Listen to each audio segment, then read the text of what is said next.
I guess this is a little bit of a premature way to do a new model debut, huh? It's very informal. You can see your toggles. Yeah, I know. I was actually, I had forgotten. I figured... Wait, hang on. Sorry. I kind of figured that since I've redone the PNG model, I might as well go ahead and update the stream and just start using it. So very soft launchy kind of thing, you know? So this is what it actually looks like here. So instead of the old model, oh my god, where the heck? Oh, there. So instead of the old model, I've debuted. This is the debut of the new model. Woohoo! Or, I don't know. I guess if I were doing this like, you know, the official V2 way, wouldn't it be kind of something like,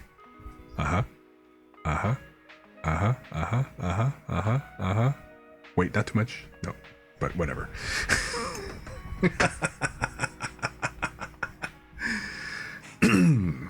Anyway,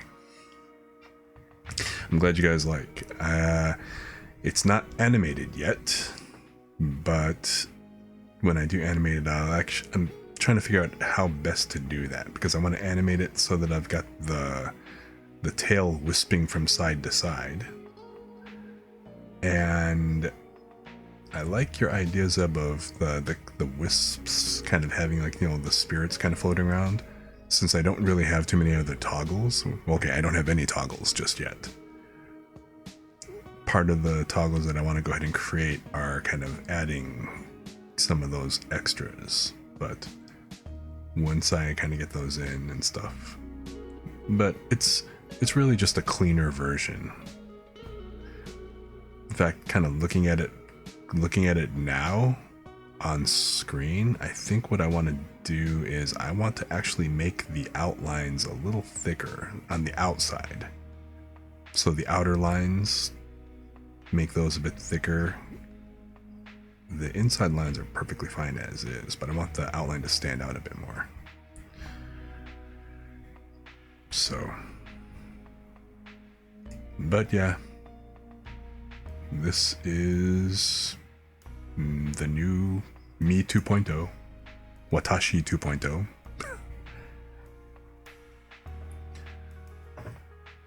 I think after stream, what I'm going to go ahead and do is I'm going to go ahead and post the notice for our Friends Date on Valentine's Day special event. I need to make sure that I update the calendar and stuff as well, and I want to go ahead and put that out early. I'll probably update the calendar. I actually totally didn't update the calendar at all this week. I have completely forgotten it. So I need to make sure that I definitely put up the new calendar and, you know, plug the special event, the very first collab, as soon as possible. So, that being said, alright, can you guys hear me okay? How's the mic position? It seems like it was okay on the monitor, but you guys can hear me okay, I assume?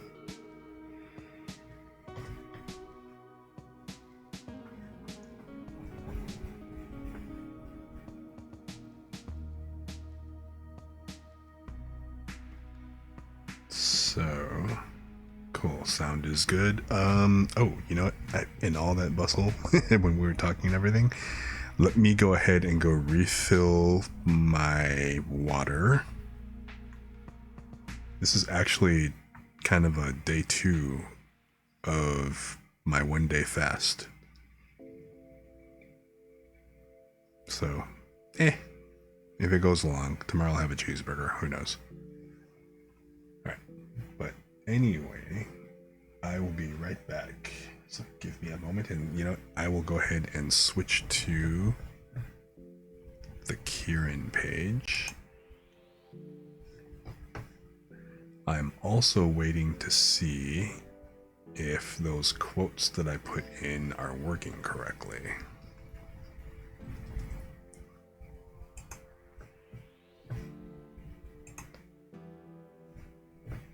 mean? It's enabled, it should be on. The interval is every 10 minutes.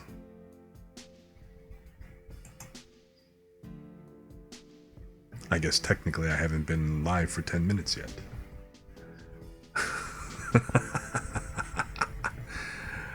Yeah. So when I come back from refilling my water, I guess I should see it up. We'll find out.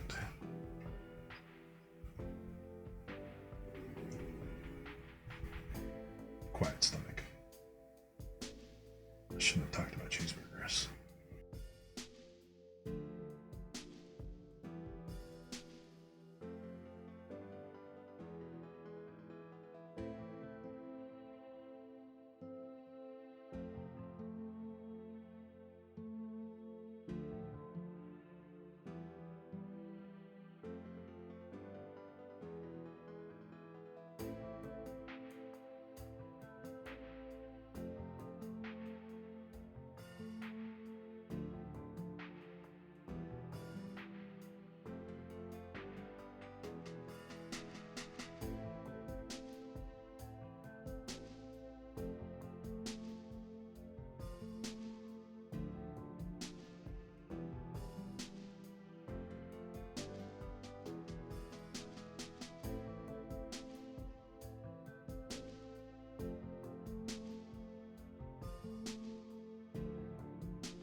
What, did Stream Elements just suddenly figure out, oh hey, he's gone live?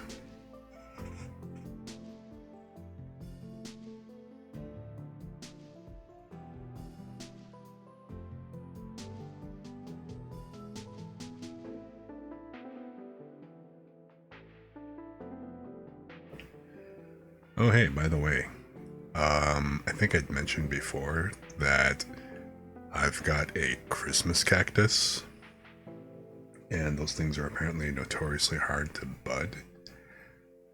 So I was walking through the kitchen and I kind of glanced over in the window where the cactus is, and lo and behold, on this other side, the window side, you know, the side I couldn't normally see because it's blocked by the pot, there's like 6 buds, and one of them's actually already started to flower.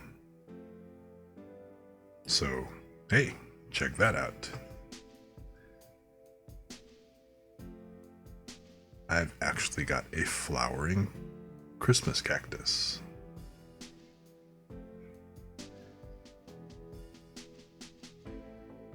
I also had one of them, because like I have kind of broken off some pieces to kind of trim it, but then also because it had once gotten knocked over. So I've actually got several of the branches or whatever I put in just jars of water and stuff, and those have actually gone ahead and sprouted as well. Well, they've rooted out. I think at least a couple of them could be put into pots at this point, but one of them a year ago I think actually did, or yeah, the year after I put it in, it actually budded out, which was kind of cool. So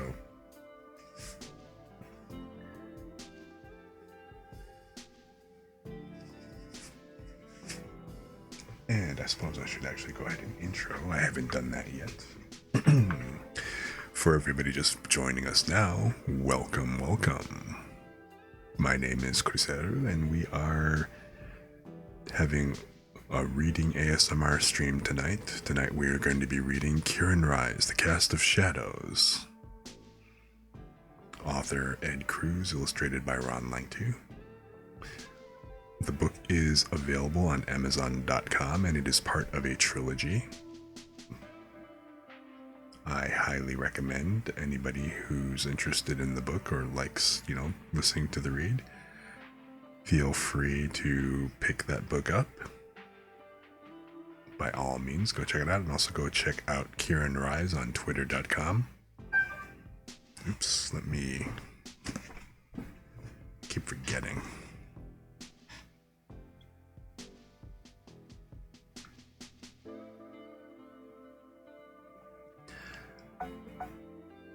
It's actually kind of funny. I forget to go ahead and put the phone on silent, and then when I put it on silent, I forget to take it off silent, and then I kind of come back and there's like a half dozen messages. Are you alive? Are you there? What the hell? So, oh well.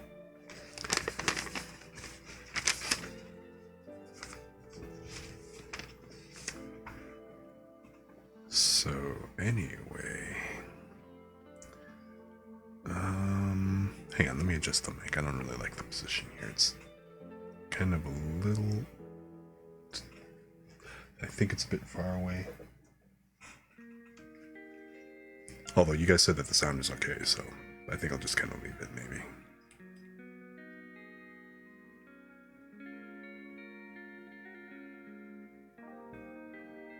So, yeah. Okay, cool. Then I'm not gonna mess with it. Don't fix it if it's not broken, right?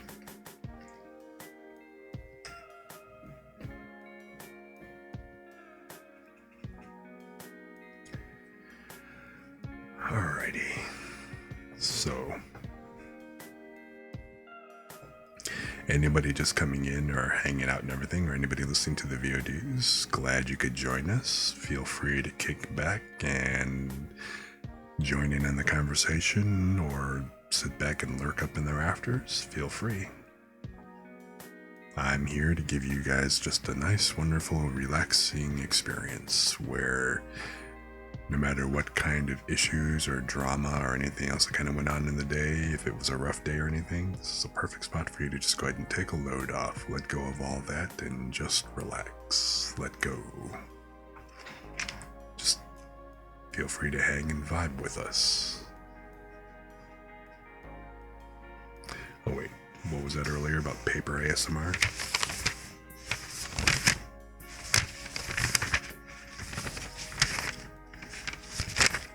A little page turning while I go find where I'm at. So, let me see here. I believe, where did we leave off? We're starting on chapter 7 today.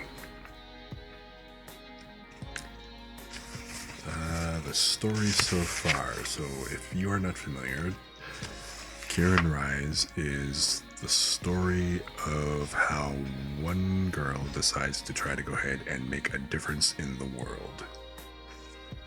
And she does that by disrupting a fight night, which then turns around and just simply casts a ripple which changes the world as they know it.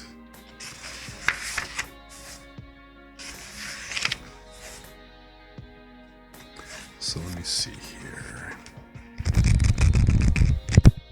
Okay. So what do you think? Should we guys just go ahead and just jump on in? How you feeling?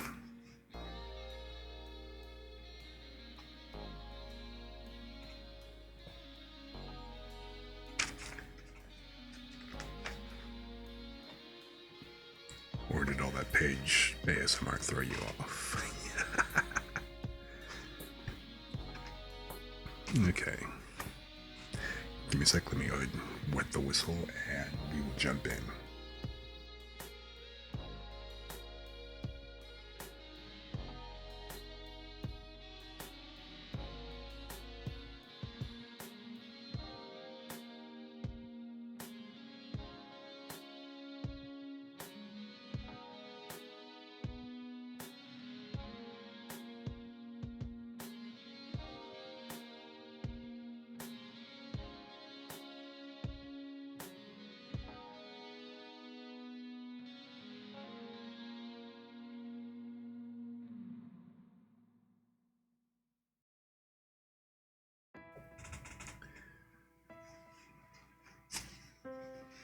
Chapter 7. Delivery. 2 days later, Tuesday, January 13th. Strange only got stranger. That was definitely an understatement. Kirin shifted her car to park as she finally found an empty space. She paused for a moment, gripping the steering wheel of the car firmly, wondering where she was and what exactly she was doing there. Seconds passed as she sat silently in the car. The sounds of pedestrians and other vehicles breezing by went unnoticed. It had been nearly 3 years since she'd seen Sifu, before he magically popped out of nowhere to cross her path at a restaurant. Coincidence? Highly unlikely. She reflected for a second on their encounter, and then reached into her pocket to pull out her phone. A quick click as she glanced over to double-check the text that Sifu had sent her earlier. It was confirmed, but as she glanced over to the passenger seat where 40 pounds of pork bones sat, she wondered, why the heck did he ask me to bring this? She muttered to herself, let's hope that this meeting will lead to some answers, as she pulled out the keys. Kirin put her hoodie and glasses on before stepping out of the car. She grabbed her stuff and started dragging it to the address. Outside, she took a quick peek through the window to see what was happening. She saw roughly 15 people hanging out inside, mingling and relaxing. She stepped back to get a better look at the outside, which looked like any other building along the street. I'm at the right address, but there's no sign, she said, confused. Weird just got weirder, she muttered as curiosity forced her to take a step inside. As she entered the place, Kirin's eyes widened and her mouth popped open. What is this place? She asked as she scanned the area, trying to piece together a reasonable guess. Several circular seating areas were already occupied, with individuals talking. They appeared to be waiting for something, yet there was no food or menus in sight. In one corner was a fairly large L-shaped leather couch, which perfectly hugged the wall. On it sat a couple who were being a little too friendly in public, but no one seemed to care. The other corner was the complete opposite, as an individual sat with his back to everyone, texting on his phone. In the center hung a huge television on the wall. As luck would have it, the television was blaring more UFMF news on the upcoming season. The news was interesting enough to gather several of the patrons' attention and keep their focus away from Kirin. Great, Kirin sighed and double-checked to make sure she was covered as best she could. Is this a house, a restaurant, a bar? Maybe, what the heck is going on here? Realizing that the answers would not magically come from standing there, Kirin decided to make her way through the room. She zigzagged a path to get to the other side. The more she tried to piece things together, the further away she got from anything that could possibly be plausible. Several steps later, she stood by a counter, much like you'd see at a diner. She looked on the wall overhead, but still found no menu or pricing listed, nor was there a credit register or anyone to greet her. Her brow wrinkled in confusion, but that faded when she caught a whiff of a smell. That smells really good, she said as her nose led her to stare into the kitchen. She paused for a moment and thought, that smells familiar. A guy from one of the tables spoke, breaking her concentration. Hey you, remember there's no cutting. Cutting? What are you talking about? She said, puzzled as she turned around to see who had spoken. We've been here for 2 hours, and it'll be another hour before they start serving, the gentleman explained. No, I'm here to deliver some pork bones. Kirin lifted her bag for proof. Oh, your delivery. My bad. Cool, he said excitedly as his tone changed. He then announced to everyone there, Hey peoples, delivery's here. All eyes turned toward her as Kirin lowered her head. She was uncomfortable receiving the unwanted attention. The group in hand was more concerned about the arrival of the food than who delivered it, and a round of applause filled the room. The same gentleman, who was acting like he was a regular, shouted, Lance, delivery! For a brief second, Kirin thought, Lance? Damn it, how many times have I told you delivery guys to come through the back entrance? Complained a voice from the kitchen. Kirin spun around again, trying to figure out who she was talking to now and what the heck was going on. Once she laid eyes upon the stranger, she slowly began to recognize a familiar face. Oh my god, is that you, Lance? She said in surprise. Lance smiled and said, Holy crap, it's you. Lance immediately stopped himself before he said Kirin's name and looked around to see as if he had attracted attention. Come into the kitchen, Lance said, waving her to follow him. Kirin walked in his shadow and stood behind him in the kitchen. Sorry, I didn't know you were the one delivering the stuff. He grabbed the pork bones from her and set them on the counter. Kirin was thinking she needed to pinch herself because weird just became strange, and there was a strong possibility that it was going to turn to goofy. I can't believe what I'm seeing. It's you, Lance, said Kirin with a smile as she looked at him from head to toe. He opened his arms out as Kirin walked toward him and gave him a hug. I'm sure you're probably wondering what the hell is going on. I'll try to explain as much as I can, said Lance with a big grin covering his entire face. Lance pulled out a stool and offered it to her. Here, have a seat, said Lance. You're going to need it. God, it's good to see you. He smiled, seeming genuinely surprised to see her. He leaned over and proudly said, Oh, by the way, you really kicked some ass in that fight. Slightly embarrassed, Kirin smiled and bowed politely. Lance pulled some credits and handed them to Kirin. That should cover the cost of the pork bones. Kirin tried to refuse the credits, saying, Oh, this is too much. Lance waved her off and replied, Nah, keep it for your troubles. Kirin asked, Lance, you didn't know I was coming? Lance replied, I knew delivery was coming, but I didn't expect it to be you. Sifu didn't say anything? Lance laughed. You know the old man, he's always mysterious. Both Lance and Kirin nodded their heads in agreement. Okay, so you've probably got a million questions running through your pretty little head, so ask away. Lance looked at her, waiting. Okay. Well, I guess we can start with you. What are you doing here? Well, I'm sure you have fond memories of me as the homeless special forces, but to make a long story short, and I'm cutting it way short, Sifu helped me get off the streets and trained me to be a cook. So, for the last year since we opened, I've been helping him run this place, said Lance.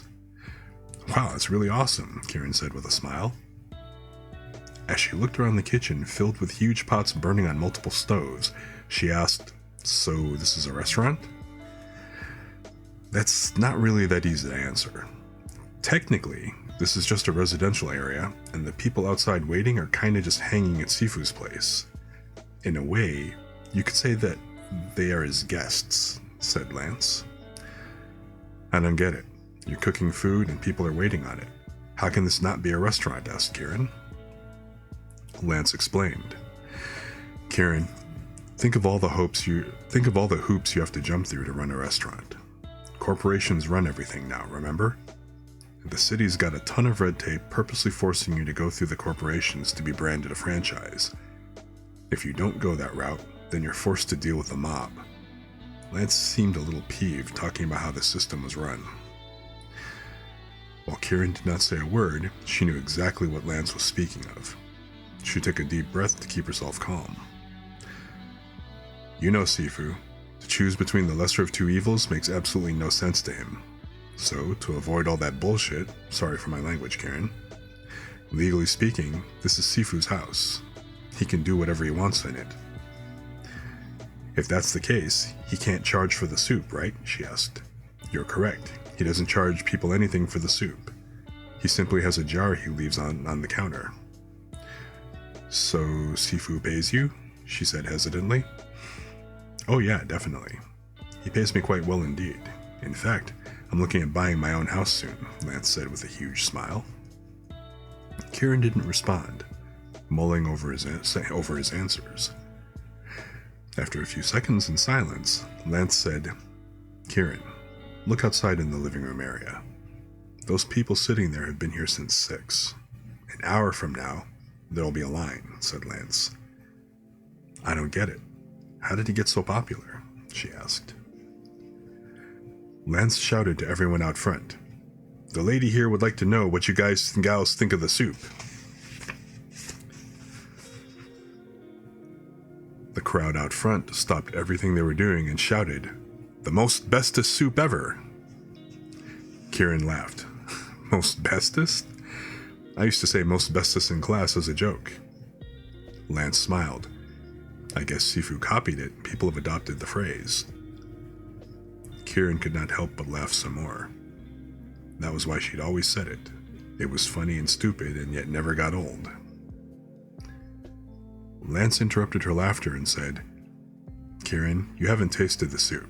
It's freaking incredible, so by word of mouth it spread. Boy, did it spread. Second, it's a case of supply and demand. Sifu serves 75 bowls of soup on any given day. No more, no less. Once we hit the magic number of 75, we're done for the day. Do you make just one kind of soup, or, said Kirin. Lance replied, You know Sifu, he's a specialist. We make only tonkatsu ramen soup, and that's it. We serve it every day exactly how we want it, no exceptions. It's handmade noodles, the freshest products, and all from scratch. You know Sifu, he's a specialist. Kirin asked, When did you guys open? We don't have a set time, but normally around 10ish, and by 3 to 4 we're pretty much done. I don't understand the economics of it, she admitted. 1, you don't charge for the soup. 2, you have a limited amount of soup. And 3, you really don't cater to customization. Am I missing something, Lance? She said. Lance said, No, but you're missing the bigger picture, Kirin. So I guess I'll ask it, if you don't mind. Do you guys make money? Said Kirin. Do we? Lance laughed. Oh man, we make a significant amount of money. At first, I didn't think this would work, but I guess kindness and the soup go hand in hand. People pay what they think the soup is worth, and most people think it's worth a lot. Let's face it, since everything's been franchised and processed food is king, this has become the perfect alternative. Sitting up proudly, Lance added, The way I see it, Kirin, it's either guilt or gratitude, because after they eat the soup, they just kind of leave money, said Lance. And you don't ask them to pay? Nope, not a dime, never. And yeah, there's always a few who just come and eat, but eventually they love the soup so much that they end up giving as well. Maybe they realize that if they don't give anything, we'll shut down. Kirin looked around, trying to absorb everything seen and heard. Let me guess, this was all Sifu's idea? Asked Kirin. Yep, Sifu trained me from scratch, he replied. I didn't know he could cook, she said, surprised even more. Like I said, Kirin, we just opened up a year ago. For the last several years, all Sifu and I have been working on is perfecting his wife's recipe, said Lance. Did you know he even went to Japan to perfect it? Kirin simply shook her head. Well, I better let you get back to work. Lance laughed. Work? This is the furthest thing from work. There's no stress or demand on anything we do. No, there's no stress or demand on anything. We do things our way, and if they don't like it, they can leave. The regulars know the routine. For the most part, people just kind of hang out here throughout the night. Lance looked at Kirin. The old man's a genius, you know. Sifu, he's brilliant. He thought of everything. Kirin just laughed and said, So where is Mr. Brilliant? I'm glad you asked. If you would be so kind as to follow me, said Lance.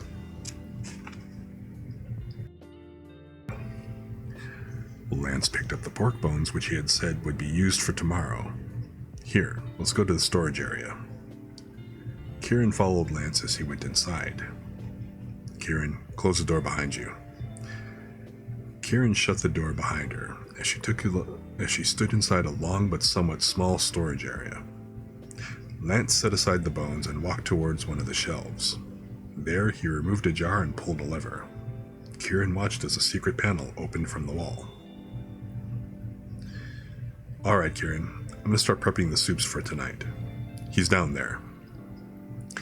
Sifu, Kirin's here, shouted Lance. From the lit basement, she heard Sifu's voice echo from below. Come on down, Kirin. Kirin shook her head in disbelief. Things officially just got goofy. As Kirin headed down the stairs into the basement, the rickety floors creaked with each step. Once down there, her eyes flew wide in wonder.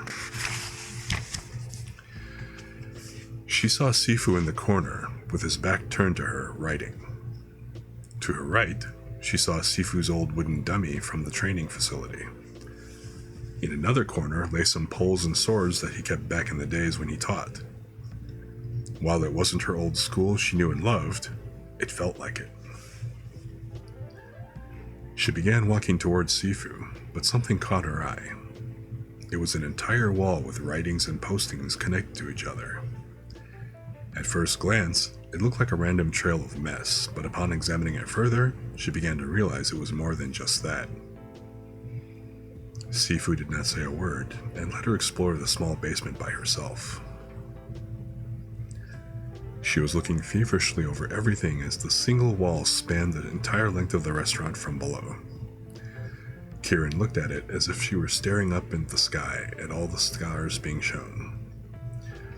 Wow, what is all this? She touched the wall, making sure what she saw was real. Sifu did not respond as she perused the postings on the wall. She read aloud. The cutting edge has many functions, but one of its functions is to help link you to your opponent's center. Without that, your body will not have a natural reaction to the force. I never knew that about the cutting edge, Sifu. Sifu continued to write and said, Is that right? Well, now you know. Kirin asked, Is that based off the principle of positioning?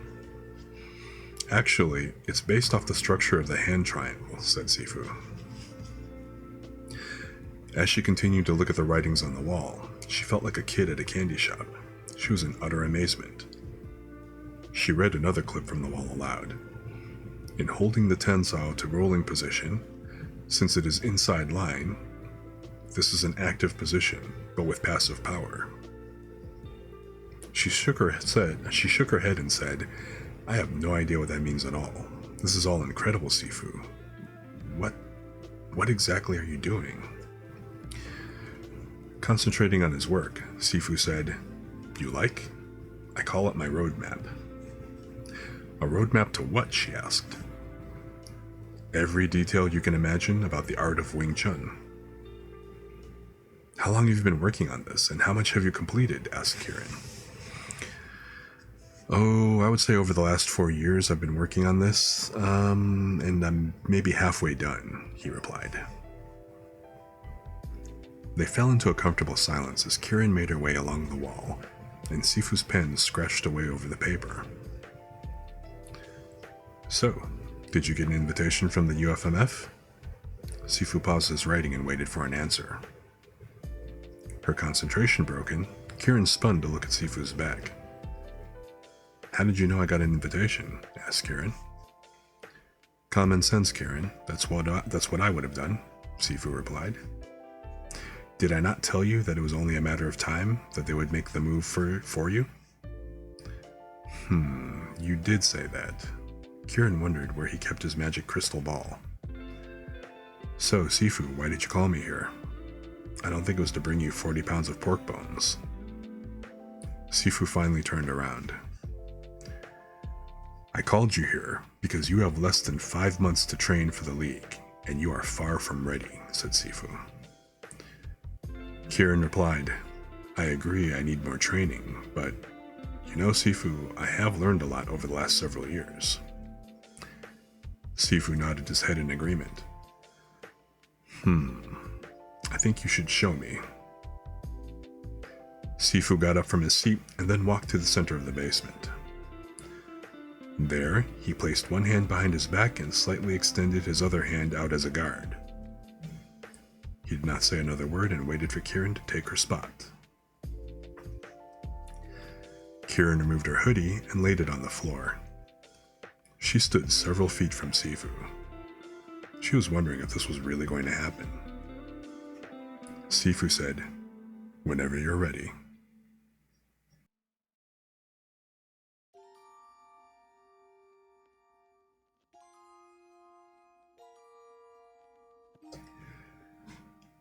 The last thing she had thought she would be doing on this night was standing in a restaurant basement late in the evening fighting her teacher.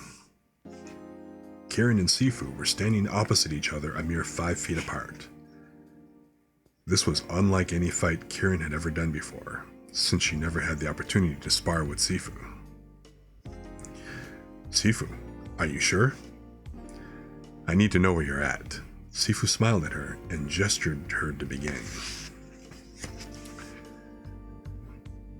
They stood still for a minute, and Kirin sprang into action, closing the gap. She went to break Sifu's single guard with a pack and punch, but Sifu did not move an inch from his spot. He turned slightly to defuse the force and blocked it with a ton. Before Kirin could finish her initial punch motion, she felt the power of a chop come right at her neck as she flinched. Sifu released the power unlike anything she'd felt before, but stopped it an inch away from her neck. Holy crap, he could have killed me on the spot. Sifu smiled and allowed Kirin to gather herself again for another attack. Kirin had gotten into many fights in her later teens after the school shut down, most with guys who were significantly bigger and stronger, but the force they generated was nothing in comparison. Strange, Kirin thought, though Sifu's skill far outstripped any of those brutes. Kirin didn't get hit, but that chop made her question her skill. Kirin tried to shake it off and brought her guard hands back up. "Let's do this. Target, center, own it," she muttered. She moved in again as Sifu stood there. This time, she went for a lop and a punch towards Sifu's guard. He immediately blocked it with a bong sao. Kirin felt the change of the flow and punched his bong sao out of the way. As she cleared his bong, she could feel her punch about to hit him. Suddenly, Sifu turned ever so slightly and lopped her punch, pulling her completely off balance. She had invested everything in that punch, believing it was going to hit, and now she was paying the price. As Kirin started toppling over, she could see that her face was about to hit the concrete floor. She closed her eyes, but at the last second, Sifu grabbed hold of her center, spinning her around. He caught her head with his foot just before she hit the ground. Kirin looked up in surprise. "You see these things happen in old kung fu movies, but I never thought in my wildest dreams it would be happening to me."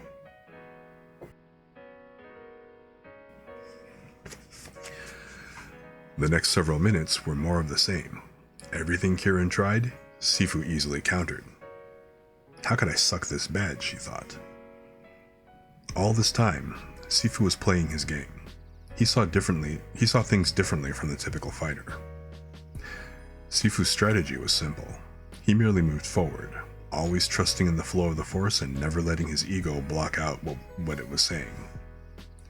He did not see the kicks, punches, or strikes that a fighter normally throws, as he was locked into seeing only his opponent's center, which spoke volumes. While dealing with a strike, a typical fighter would fade back or cover and calculate how to deal with the threat. But as Kirin threw another punch, Sifu adjusted his structure, merging it with hers so he could be in the optimal position to shoot back to her center. The target meant everything for him, as the fear of being hit was not his concern. As Kirin moved, Sifu watched where her center was headed. It screamed her intent. He was always several steps ahead of her. No matter how fast she moved, she was always a step behind. Nothing she did could make up the difference. Kirin threw another attack, and Sifu welcomed it, as if daring her to hit him, but that invitation was merely a trap. She again overextended her structure, and he countered effortlessly. Kirin realized that she was getting her ass kicked without being hit. She thought, karma's a bitch. I guess this is how Jim must have felt. Kirin smacked the ground. Why can't I make anything work? Sifu could feel Kirin's frustration as emotion set in, and her intents easily exposed her. When Sifu didn't respond, Kirin thought, why am I losing? He's got one hand behind his back, and I can't move him from that dang spot. Why can't I beat him? After several more exchanges, Kirin found herself on her back again. She lay there, panting, as Sifu extended his hand to help her up. Kirin looked up to Sifu with some humility, and she thought for a second before speaking. You did this not to know where I was at, but to make sure that I knew where I was at.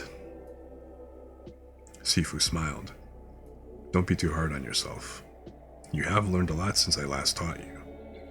Just remember that learning is ongoing, and to this day, I'm still figuring things out. I'm sorry, Sifu, said Kirin. Nothing to be sorry about. He looked at her kindly and asked, Are you now ready to train? Kirin smiled and looked somewhat surprised. You're gonna train me? Of course, I didn't say when you needed me, Of course, didn't I say when you needed me I would be there? Said Sifu. Reflecting on her last meeting at the restaurant with him, Kirin remembered him uttering those exact words. We have a lot to work on. You still fear being hit, and you're using emotion to win your fights. That attitude will not serve you well if you plan to win this entire thing, he said. Besides, fighting will not be your main challenge. What do you mean, Sifu? Wondered Kirin. Remember, know yourself and know your opponent, said Sifu. I remember, said Kirin. Hearing what I say and knowing what it really means are two different things, Kirin. It's easy to be a hero when there's nothing on the line, but at some point, when you have something to lose, then you'll find your true character. I know right now you think it's about changing the world, but in the end, it will be about you. And you better be prepared to deal with that, said Sifu. I don't understand, Sifu. It's one thing to go into a fight as an unknown, but it'll be a totally different experience when the limelight is on you, Kirin, Sifu said seriously. It was too much for Kirin to take in, and the words simply passed by her. Realizing something, she said, Wait a second, Sifu. What about the law? You closed down the school. I can't ask you to teach me. Even with the law, I couldn't care less, said Sifu. Besides, laws nowadays are created to justify the evils of men. I don't know, Sifu. I can't risk it. You've gone through so much already. I don't want any trouble for you, said Kirin. Look, Kirin, I don't need a law to know right and wrong. History has shown that. Sifu smiled and gave a calm glance to Kirin.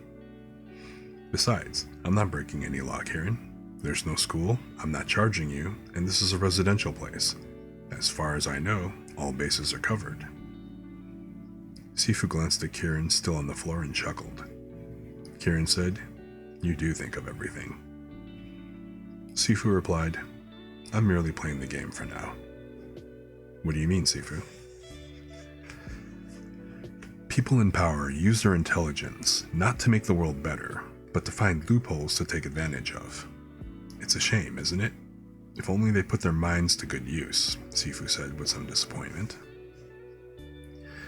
Just then, the upstairs doors opened, and a stranger walked down the steps. With each step taken, the stairs creaked even louder. As Sifu helped Kirin get up from the floor, she looked to see the silhouetted figure. It's Tobias. What's he doing here? She said, looking at Sifu. You need to train, and you need a partner as well, said Sifu. So I got hold of Tobias and asked him if he would be interested in being your partner. He was kind enough to say yes. Tobias looked around briefly and smiled. This was the first time he had laid eyes on Sifu in years. He walked over to Sifu, giving him a strong handshake, and then gave him a huge hug. It's good to see you, Sifu, said Tobias, looking somewhat teary-eyed. Tobias glanced past Kirin and didn't say a word.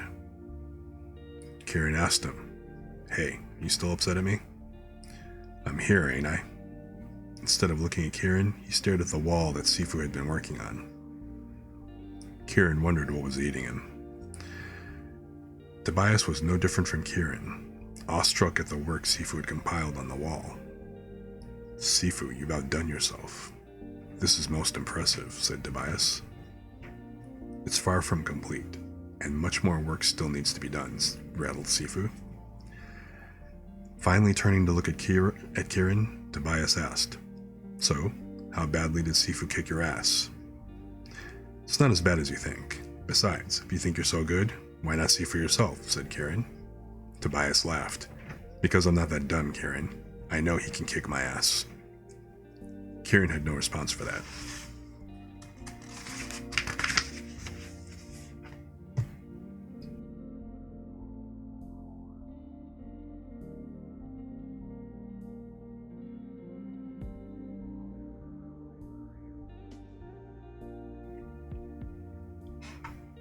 Section 1. Short Stories number 7. 2/3 Kirin's point of view. Things to come. 2 years, 1 day.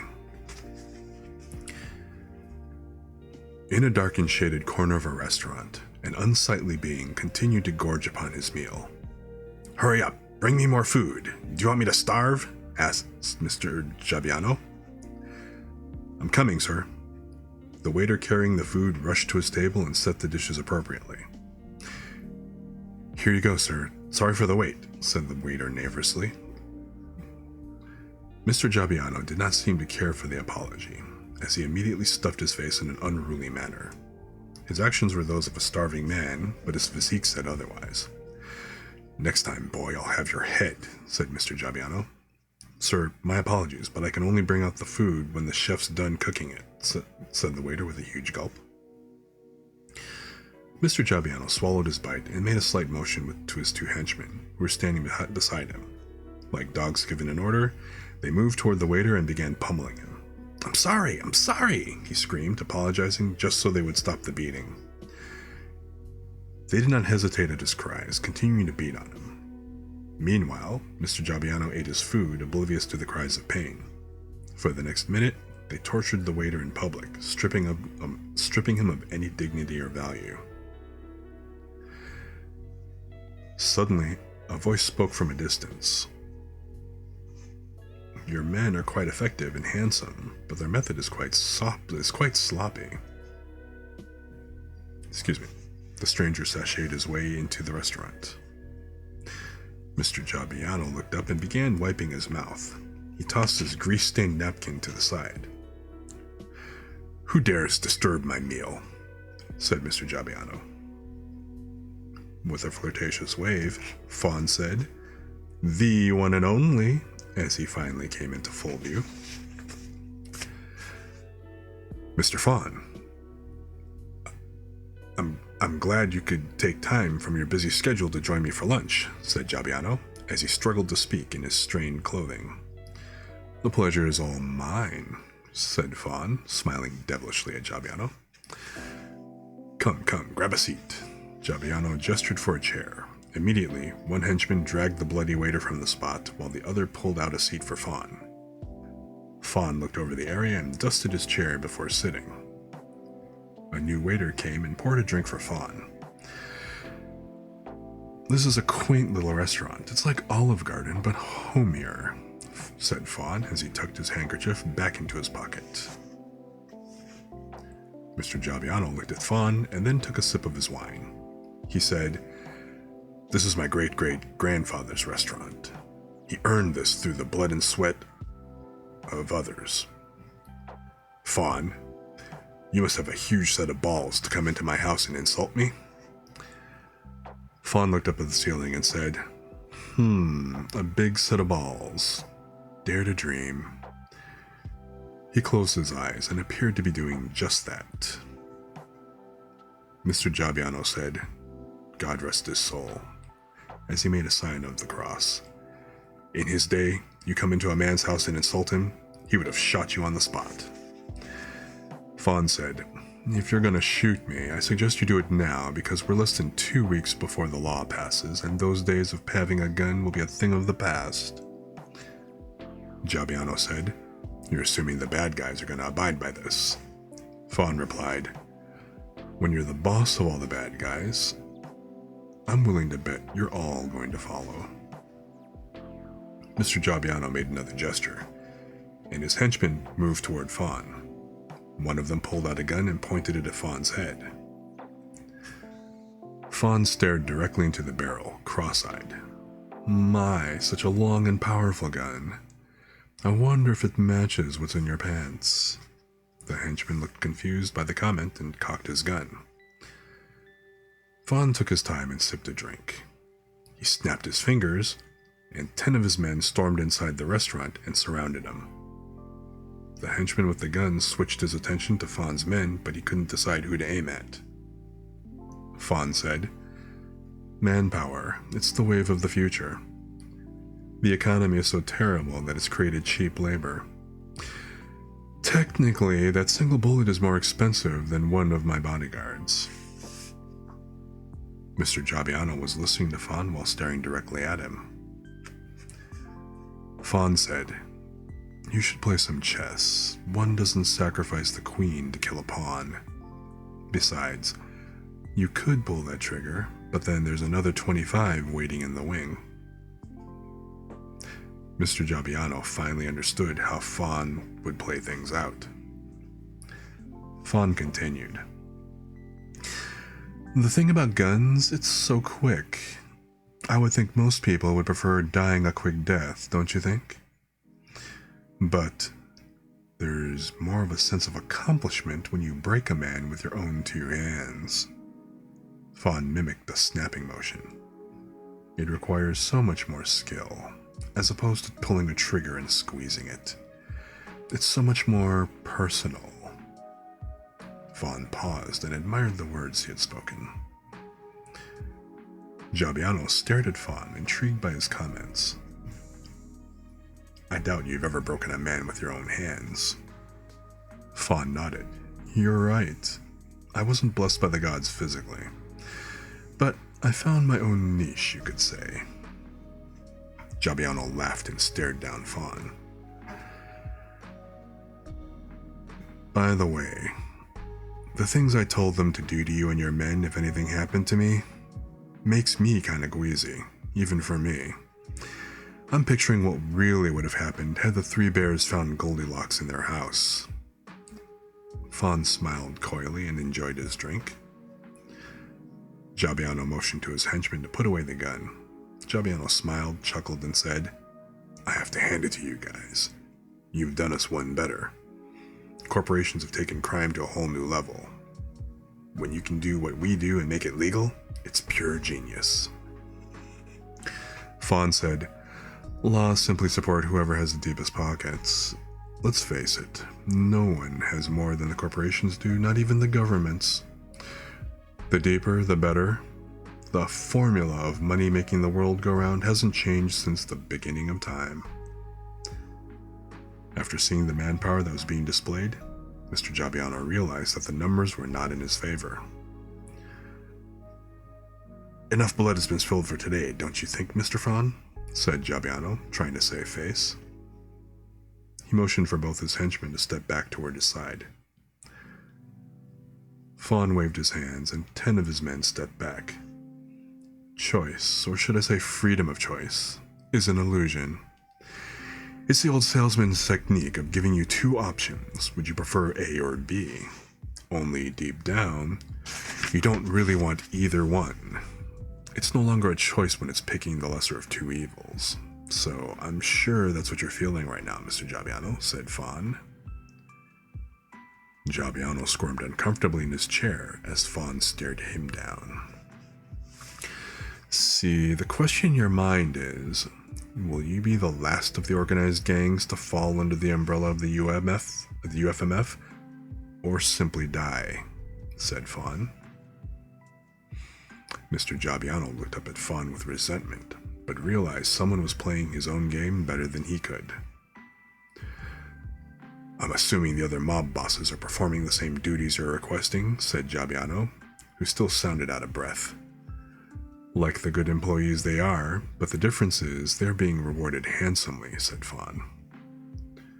So, what do you need me to do? Said Jabiano. Fawn said, research says that in 2 years we should have everything franchised. Right now, we are projected ahead of schedule. I believe 53% conformity amongst schools joining the UFMF since the challenge matches have passed. Jabiano waited in silence until Fawn added, this is your neighborhood, and you know it inside and out. We need for you to make sure we hit our goal. The other bosses are doing the same. Do you think you can handle that? Jabiano said, I believe I can help you there, as he took a sip of wine. Fawn stared at Jabiano and asked, you seem to have a question. What, pray tell, is dwelling in your big cabeza? Jabiano sat back up and adjusted his collar. Why? Why eliminate all the martial arts schools? Fawn changed his tones as seriousness came over his face. My boss has a bigger goal, a new way he's envisioning the future. In order to create this, you must eliminate the past. The old way of thinking can no longer exist. Jabiano said, you are one sick bastard, Fawn, and that I can respect. Fawn smiled.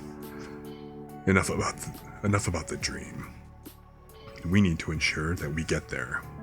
Word on the street says there are a handful of schools that might be difficult to shut down. Everyone has a price, said Jabiano. Fawn replied, what about those idealists? Hey, these are dangerous times. Things happen. Who am I to play God and predict the future? If it's not crime, then perhaps a random accident occurs. Besides, people are so desensitized from the news. Who would care? Fawn smiled. Oh, I love the unknown, the suspense. It's like cuddling up with a good book by the fireplace. Yeah, sure, said Jabiano. With more confidence, he added, one way or another, you will hit your goal. You said on the phone you had a second thing brewing. Fawn clapped his hands in delight. Oh, thanks for reminding me. Yes, we've been experimenting with a new drug. It's still in its early phases, but we'd like you to do the R&D behind this little project. Fawn handed Jabiano a little red pill. Jabiano studied it as he said, so what's it do? Give you a high, put you to sleep, or make your dick hard? Hey, author in the house. How's it going, Kirin? Rise. What's up, Ed? Fawn shook his head and said, I like the latter, but no. None of that. We're in the business of fighting, creating that, super fighter soldier. Ask yourself, what makes a fighter dominant? A good hook? Fawn said, No, the bigger picture. You see, human beings fear the worst, the pain. All the pleasure offered can't overcome the fear of pain. Thus, as a fighter, if you don't feel it, or if it doesn't affect you... Jabiano leaned forward and finished Fawn's sentence. You'll be unstoppable. Fawn smiled. Exactly. Jabiano looked at the red pill with greater interest as he held it up to the light. Not that I care, but what are the side effects? Fawn replied, some dizziness, vomiting, and a handful of minor stuff. Sounds ready to go. Why the extra effort? Said Jabiano. Fawn thought about it and leaned over to whisper to Jabiano. The side effects seem minor enough, but what we're hoping for in stage 1 is 100% undetectability if tested. I'd be a fool not to ask, but it seems stage 2 is even better, said Jabiano. With an evil grin, Fawn said, Oh, stage 2 is a gold mine. If you look at the evil and good that are all around us, I'm thoroughly convinced that heaven and hell isn't something that happens after you die. Instead, we are already living in it. Sifu.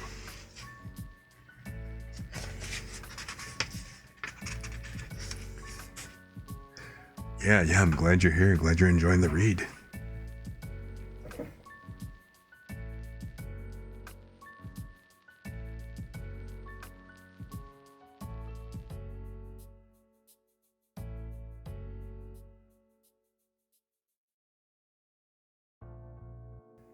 So, I'm doing these obviously cold with no rehearsal and anything. So when we actually start talking more about the ebook, I'll wind up actually re-recording this with no background music, and I'll probably do several different cuts of this.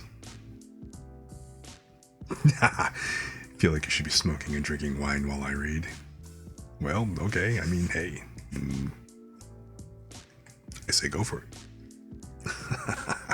Kick back with a good cigar and a good scotch. Yeah, yep, I can see it.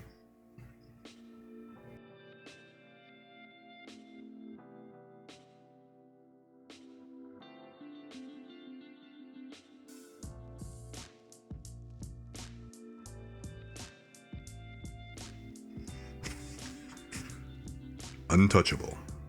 2 years, 68 days. It was a good hour into class, and people were struggling. Sifu had a specific chi sao drill called blockers. As the name indicated, your main goal was to simply block. Most people favored being on the attacking side, but Sifu was very strict and wanted everyone to concentrate more on the blocking.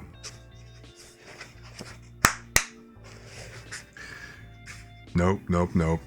You guys are missing the point. Anyone can attack. You can learn that quickly. The key is to focus on the blocking. It is through blocking that the lines of attack will come about cleaner, said Sifu. Sifu motioned to Tobias. If you will. Tobias approached Sifu, and they both began the sticky hand motions. Sifu said to Tobias, "Just attack, anything you want." Everyone knew that Tobias was the man, but when he worked with Sifu, it wasn't even close. Tobias was maxing at 100%, trying everything he could, but Sifu barely looked like he was putting in any effort. It didn't matter what Tobias did or how fast. Sifu would neutralize the force and dodge every attack thrown at him. I was at a loss for words as I stood there wishing that one day I could do that. It seemed I wasn't the only one. The entire class was in awe. After several minutes of showcasing true skill, Tobias stopped. "Damn, I just got bitched," said Tobias. Sifu said humbly, "I didn't even attack you. How did you get bitched?" Tobias shook his head, wondering what he could do to possibly get better. Suddenly, Glenn said, "Sifu, that looked good and everything, but Tobias didn't really try to hit you." Tobias angrily answered, "What do you mean I didn't try to hit him?" Glenn had been around for almost a year. He had studied Wing Chun from different schools, mixing and matching ideas, and he struggled with grasping the ideas that Sifu exposed him to. Now, Tobias, let Glenn ask his questions," said Sifu. I frankly found him annoying, but strangely, Sifu was not bothered by his constant questioning. Sifu said, "Remember, you are developing a skill when you chi sao. In its most basic form, both the attacker and blocker are trying to learn how to go with the force." Glenn said, "I understand that, but why doesn't Tobias continue to go through with his attack? It looks like if he followed through, he would have hit you." Sifu said, "That's a good question, because as the attacker, you have to think. Going with the force means knowing when you no longer have the target. If Tobias continued with those attacks, he would never have landed them, nor would he be able to flow to the next attack." Glenn frowned and didn't appear to be satisfied with that answer. Sifu kindly asked Glenn, "Come, let's chi sao." Glenn approached Sifu and they began to roll. Sifu said, "Anything you want, hit me." I didn't know what it was, but I could feel that Glenn wanted to make a point. Suddenly, he did something that no one expected and tried kicking during the roll motion. Sifu's expression never changed, but as Glenn lifted his foot to kick, Sifu jerked his center downwards and brought Glenn to the ground. Glenn crumpled to the floor. Sifu smiled and offered his hand to help Glenn up, but he ignored it and got back up on his own. "Can we roll some more, Sifu?" said Glenn. "Sure," said Sifu nonchalantly. They began the seesaw motion again, and then Glenn tried to force a punch through the roll. Sifu barely moved to block and brought Glenn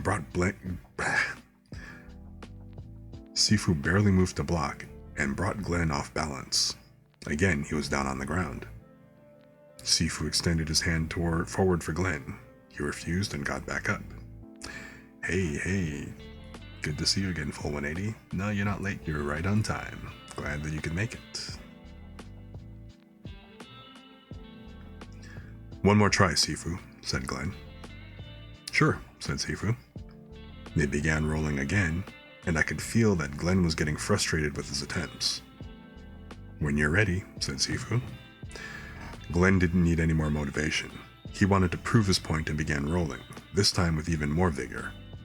Suddenly, Sifu stopped his rolling motion, and Glenn stopped it as well. We were all looking at each other, wondering what was happening. I noticed Glenn was twitching, trying to move his motion, but Sifu just held his position. "How come you're not rolling?" said Sifu. Confused, Glenn said, "I am trying to roll," as he was clearly trying to muscle the movements even more. "You sure? Here, let's roll," said Sifu. They began to roll again, and as Glenn was just about to initiate his attack, Sifu stopped his roll motion and just smiled. "What are you doing?" said Glenn.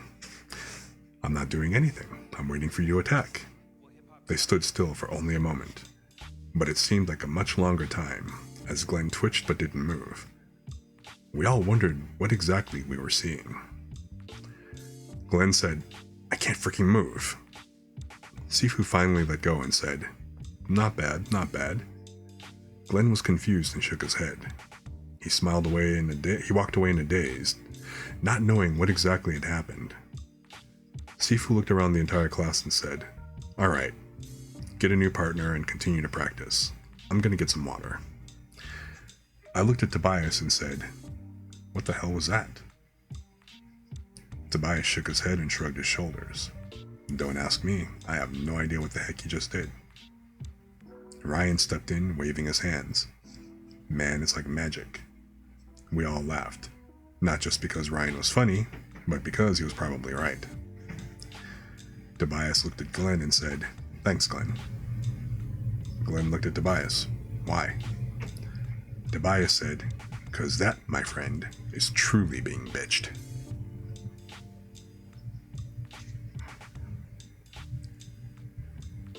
Imagine what endless wonders one can achieve when one learns to control oneself. Sifu.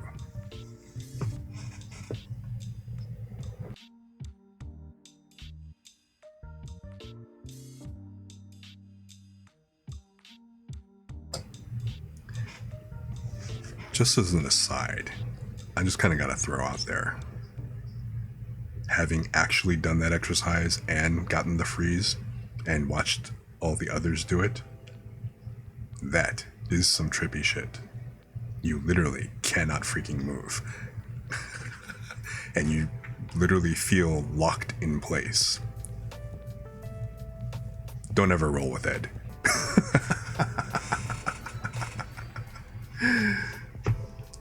Must be magic, yeah. More like voodoo.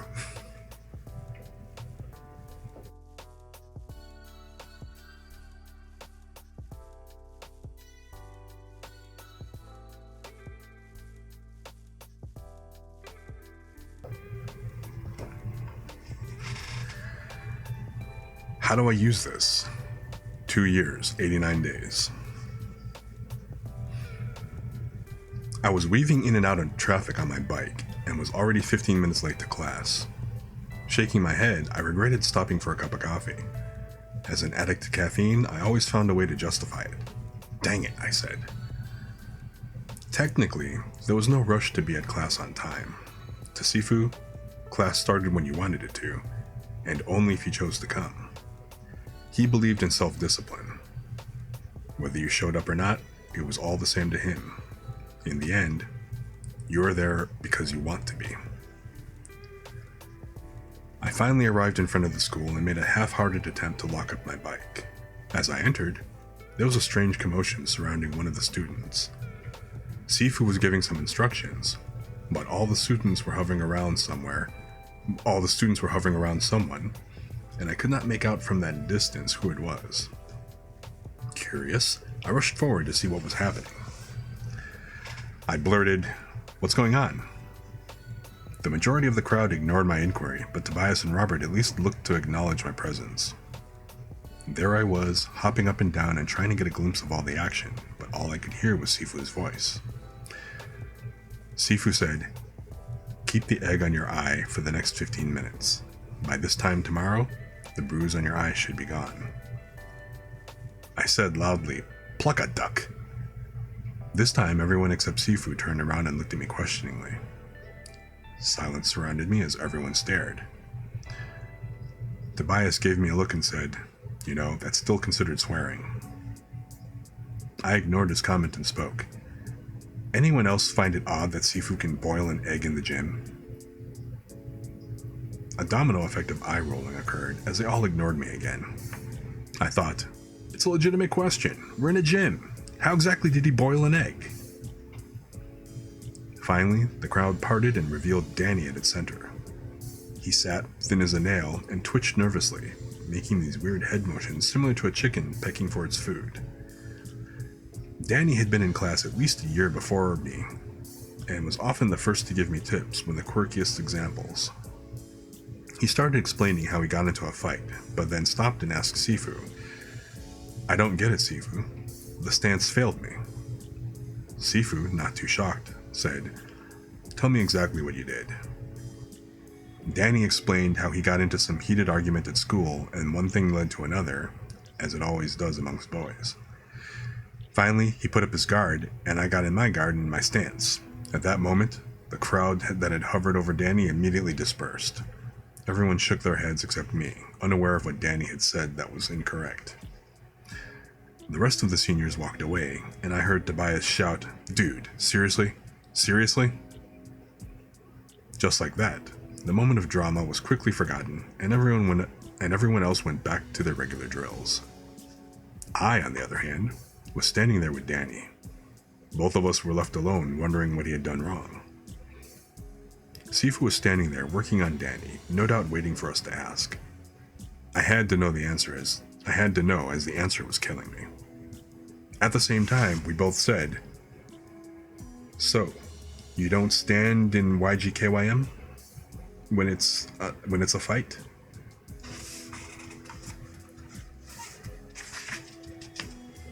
I blurted, "Jinx." Danny frowned and looked away. I said, Danny. I smiled and clapped in excitement because that was the first time I'd ever won that game. Sifu stared at me awkwardly. "Sorry, Sifu, you were saying?" Sifu cleared his throat and said, "Let me ask both of you. When you were little and first started learning to write letters, how did you go about that?" Danny said, "Well, from what I recall, I had a set pattern that I traced the letter in, and I did my best to trace that pattern." Sifu asked, "What was the purpose of that?" Danny was quick to respond. "It was to learn how to write the letters correctly." Sifu spoke as we both listened attentively. Not exactly. All of that in the very beginning served one main purpose, and the most important thing was to develop your hand skills for control and coordination. I thought about it for a second, still confused, and jumped in. "So, I don't get it with the stance." Sifu responded, "Development and application are a world apart. Let me ask you, do you write anything remotely like how you learned in the beginning?" Danny responded, "No." I immediately backed up his statement with my own, "No." Sifu said, "Of course not, because how you write is an expression of yourself, and not of how you can write.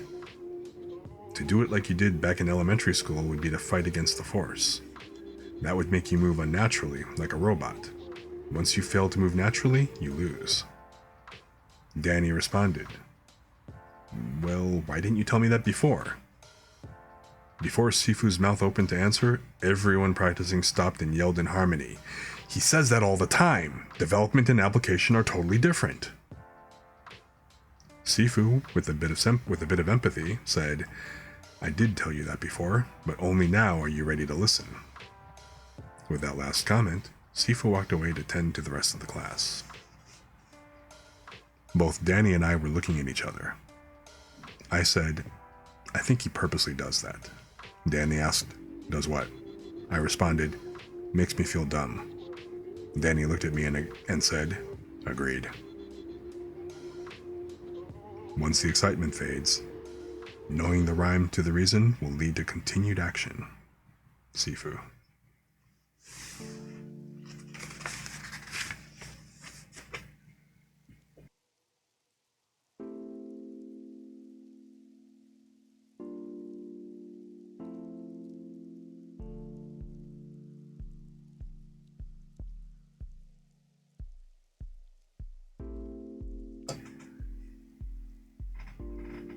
Section 2. Sifu's Journey, entry number 7. A Watchful Eye. Middle of summer, 2030. A stranger stood outside the front door. He looked around, confused, wondering if he was in the right place. He quickly pulled out his phone to confirm. He was. He found it strange. All that existed was an address, but no sign. Well, I guess this is it, he thought. He approached the door and hesitated just for a second before knocking. He stepped back and waited to see what would happen. Suddenly, a voice could be heard on the other side. "1 minute, I'm coming," said Sifu, as the stranger listened to footsteps coming closer to the door. Sifu hurried to the front door and unlocked it.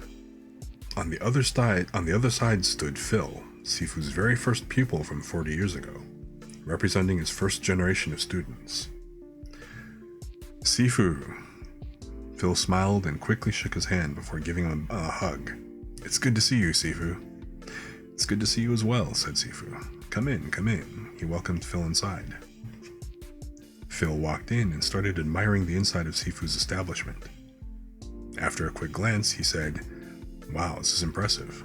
How long have you been open?" "I haven't, it's still closed," said Sifu. "Oh, sorry, Sifu, I just assumed you were open already. No wonder I never heard about this place. If I had, I would have checked this place out a long time ago," said Phil. "Well, the truth is, only you and Mike know that I'm back," said Sifu. Phil looked surprised. "Wow, I didn't know that. How's Mike doing, by the way?" Sifu replied, "He's doing okay. He was here a couple of weeks ago helping me with this little project. Anyway, there are things that still need to be worked out, but it'll be a while before I open," said Sifu. "What's a while?" inquired Phil. "Oh, I'd say a good year or two before I'm ready to open," said Sifu. Okay. Phil left it at that, deciding not to press any further. Come, grab a seat," said Sifu as he pointed. Phil sat, still curious about Sifu's last statement. He scanned the surroundings as he waited for Sifu to speak. "How are things at the station?" Sifu asked. "It's getting worse. Most of the cops are on the take, almost forced to do it. Their pensions are being held hostage," said Phil. "So, in other words, worse than sucks," said Sifu. "Yeah, as bad as you can imagine," said Phil, depressed at the truth, though he laughed just a bit at Sifu's comment. "Anyway, I know you're running short on time, so I'll get right to the point," said Sifu reluctantly. "What's up?" asked Phil. "I hate to ask, Phil, but I need a favor from you," said Sifu. "Sure, Sifu, you know me, anything," said Phil.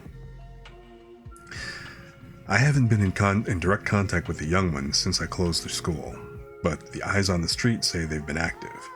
Maybe a little too active," said Sifu. "Yeah, we're aware of that activity, since most of the cops are gambling on their fights," Phil confirmed. I want you to keep an eye on them and see if they get in over their heads. It's only a matter of time before they run into the mob, said Sifu. I promise, Sifu. I'll keep an eye out for them and let you know if anything major comes up, said Phil.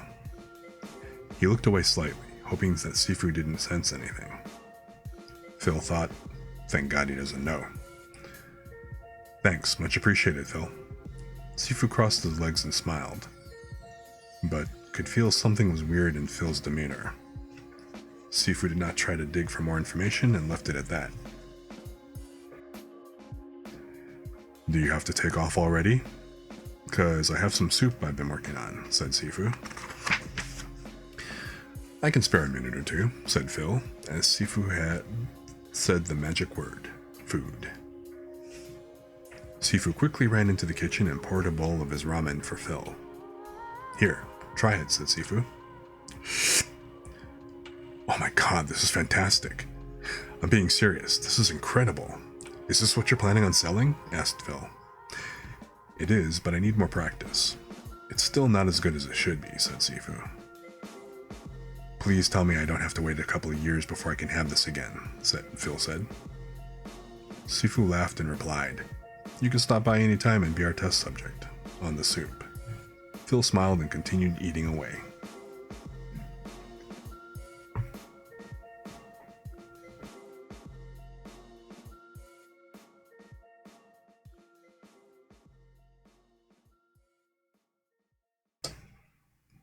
So how you guys doing?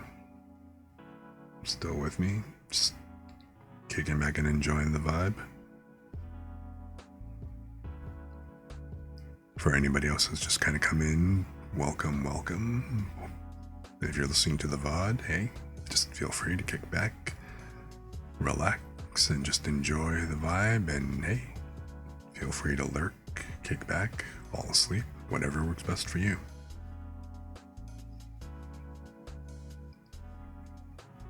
So that was the end of chapter 7. We're going to go ahead and go to chapter 8 in just a few quick moments.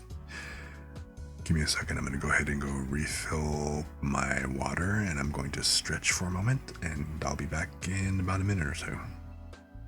So, just feel free to relax and enjoy the light music as we take a brief intermission.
Okay. And we are done intermitting. So, get up, hydrate, had a stretch, the pause that refreshes. It's kind of important to kind of make sure you get up and do that. Thanks, good to be back. I do need to actually work on, well, I need to kind of work on a more cohesive set of overlays, and I could have thrown up a BRB screen, but I figured it was only going to be a couple of minutes. Peanut butter on toast. Sounds good. Sounds really good. I am on day 2 of a 1-day fast.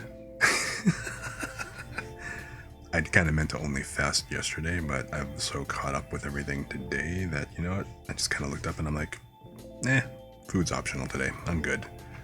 I've instead been working on trying to make sure I stayed hydrated. So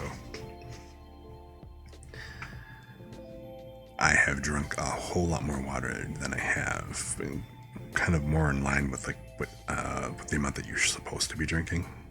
So,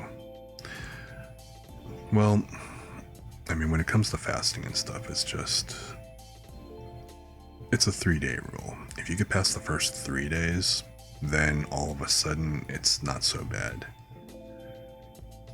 It's actually pretty funny because I do have a bit of ADHD, and I discovered I can actually manage to distract myself from being hungry if I really, really, well, don't think about it. Or if I'm got my attention focused, hyper-focused on something else. And then I can just kind of look at it and just think, not interested.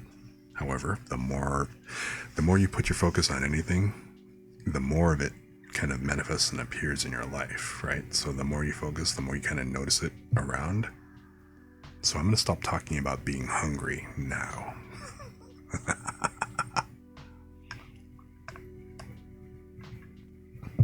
No, I forgot to mute. So anyway.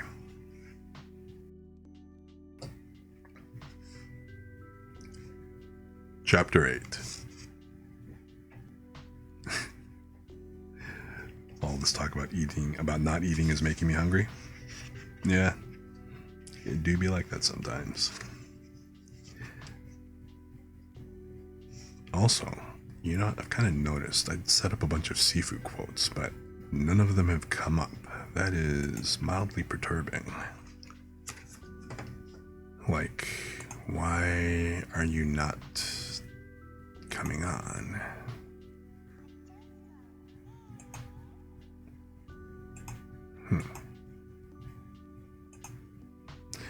Anyway, I guess we'll see what happens.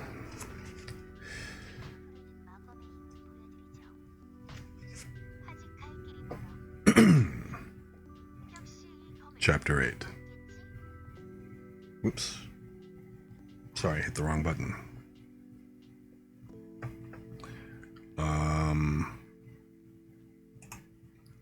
Hooray! We have encountered our first major scuff.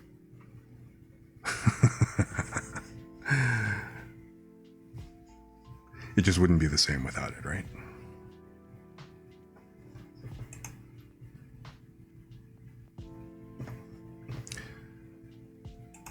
Okay. Chapter 8. 1 month and counting. 5 months later. June 1, 2032. Kirin started walking toward her window. It had been a challenging 5 months. She paused just a few feet away from it, fearful of taking another step closer. In the distance, she could see a billboard that had been erected just a week ago. It was a huge picture of her with the UFMF brand stamped on the corners, reading, "Will Kirin Rise fall?" It disgusted her, as she had refused to do the promotion. But signing the contract allowed them to have full control of her, and they merely used her face stamped on a model's body to do the ad. The sun's warmth drew her closer. Kirin had been confined for far too long, driven into her loft by the droves that seemed to recognize her anywhere she went. She did not care anymore if they saw her and approached the window. Her hand touched the window glass as she closed her eyes. Immediately, she could hear the sounds from below as the window began to vibrate from the crowds.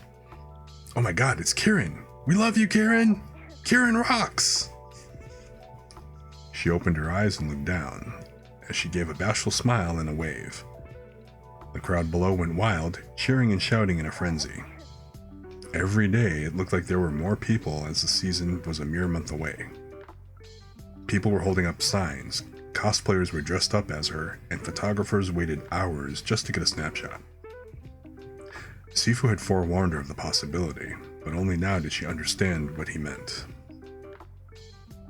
They muttered amongst themselves, discussing the slightest thing they could come up with about her. She knew that even a little appearance would immediately reach all over the net. Discussion about nothing was this generation's forte. She walked over to the side and pulled down the shade, as her hands trembled. The sunlight slowly disappeared inch by inch. She felt trapped in her own loft. The muffled sounds of their chants could still be heard. Bacon came over to her side, dragging his little wagon. He released his bite, and the handle fell to her feet. He sat down and looked up at her, begging. "I'm sorry, boy. I know you want to go out for your ride, outside, but it's just too crazy." He whimpered at her comment, as if he fully understood what she had said. Kirin suddenly had an idea. "Wait here, boy." Kirin grabbed his wagon and placed Bacon on top of it. "I know it's not the same thing," she said as she tried desperately to cheer him up. Kirin spent the next several minutes pulling Bacon around her loft, pretending how it used to be. Maybe deep down, Bacon didn't care one way or the other as he started panting during the ride. She needed something normal, and Bacon's simple act made her heart smile. She started laughing and gave Bacon a hug. "I promise things will be back to normal. I promise." Again, another thought came to her head. "Hey boy, don't move from that spot." She ran for a camera and started taking pictures of Bacon. Click, click. "Good boy. Look over here, Bacon. Good boy." Kirin snapped picture after picture of Bacon, having fun with using her camera for the first time in a while. A few minutes passed, and Bacon figured out a way to get into a position to sleep, even though it was the most uncomfortable place. "Come on, Bacon, just a few more shots, boy." But it was to no avail, as the snores started rumbling throughout the loft.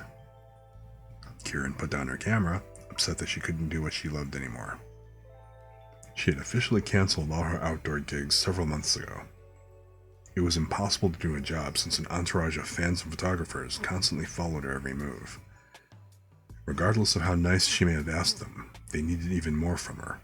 Whatever she had become to the masses, a symbol, a hero, she was not sure how to properly handle it. Kirin began to wonder who was playing whom. Since she no longer had her steady income from her photography gigs, she had to live off the contract that she had signed with the UFMF. She'd had no choice once the money started running out from her photography business. Bacon was sound asleep, and again Kirin felt alone and discouraged. She sighed and placed her camera on the floor. With another deep sigh, she headed to her couch and spoke. "TV on." Kirin sat down and tucked herself into the corner. Looking for some form of comfort, she hugged a pillow tightly. "Channel surf," she commanded, and the channels began to change intermittently over several seconds, giving a glimpse of what each one was airing. She caught sight of her face and said, "Stay." Seconds later, Kirin was listening in on the broadcast. Todd said, "Listen, Chris, I'm sick of hearing about Kirin Rise. She's become a self-promoted diva, and she hasn't even had her first fight in the UFMF." Chris replied, "Todd, I totally have to agree with you. She's refused to do interviews and train at any of the sanctioned UFMF facilities. She's acting like she's somebody when she's clearly proven nothing. Today's Vegas numbers have been posted on her chance to win the entire Dome event at 400 to 1, Todd said. Your thoughts, Chris?" I'm surprised that Vegas even gave her those kinds of numbers. You can quote me on this. The world will end before she wins, Todd. I can guarantee you this. She won't finish the regular season, let alone make it to the Dome and win. Let's face it, she's just a girl. Switch, said Kirin in a depressed voice. CNN Business News. Good news continues as the UFMF stock is up over 30% in only the last several months. Analysts attribute the massive wide attention brought by the female fighter Kirin. Switch. Kirin hung her head. Today in entertainment fashion, we are looking at the worst dressed.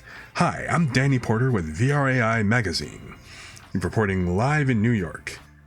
You voted for the worst dressed, and a resounding 85% of you said Kirin Rice's hoodie look has got to go. Switch again, said Kirin. There was no escape, even from her home. Whether by television or internet, she was the talk of the town. Everything about Kirin was being dissected, no matter how she approached it. Even when she kept publicity at a minimum, it did not matter. News was being generated about her out of thin air. Finally, one of the channels got her undivided attention as she watched and listened. Announcer Connor said, "Here with us today is UFMF's top contender, Diesel, the Wall Williams. I'm so glad you could join us." Diesel said, "I thank the Lord I'm here today to do this interview. Thanks for having me, Connor." Connor said, "So many questions for you, Diesel. As you know, the three-time defending champion, Dryden Rodriguez, is out for this season recovering from his injury. So Vegas has you ranked in top spot to win it all this year at 4-1. Your thoughts on that?"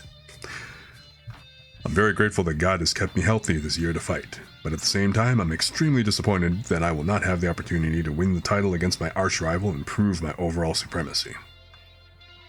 As Kirin was watching all this, she thought, "Please don't ask about me, please don't ask about me, please don't ask about me." Almost as if she'd heard her, Connor said, "So, Diesel, I have to ask. The talk of the new season has almost everything focused around the new rookie fighter entering the league, Kirin Rise. Your thoughts on her joining the league?" Kirin buried her head behind a pillow, but peeked at the TV as he heard Diesel speak. Diesel grabbed the mic from Connor and stared into the camera. "I'm glad you brought this up, Connor, because I believe as a messenger of God that this is what he would want me to share. If you look at the entire league, 31 of the 32 fighters selected have earned that spot through blood, sweat, and tears. I have personally trained with many of them. Some of them are finally getting their first shot in the league after years of trying. And yet, some little girl out of nowhere is given an invite by the UFMF just because she's the flavor of the month." Diesel paused, intensifying the moment. "You know what I think of that? Bullshit." His final word was bleeped out as he pointed at the camera. "I'm sorry, she just made me swear. Let no corrupting talk come out of your mouths." Ephesians 4, verse 29.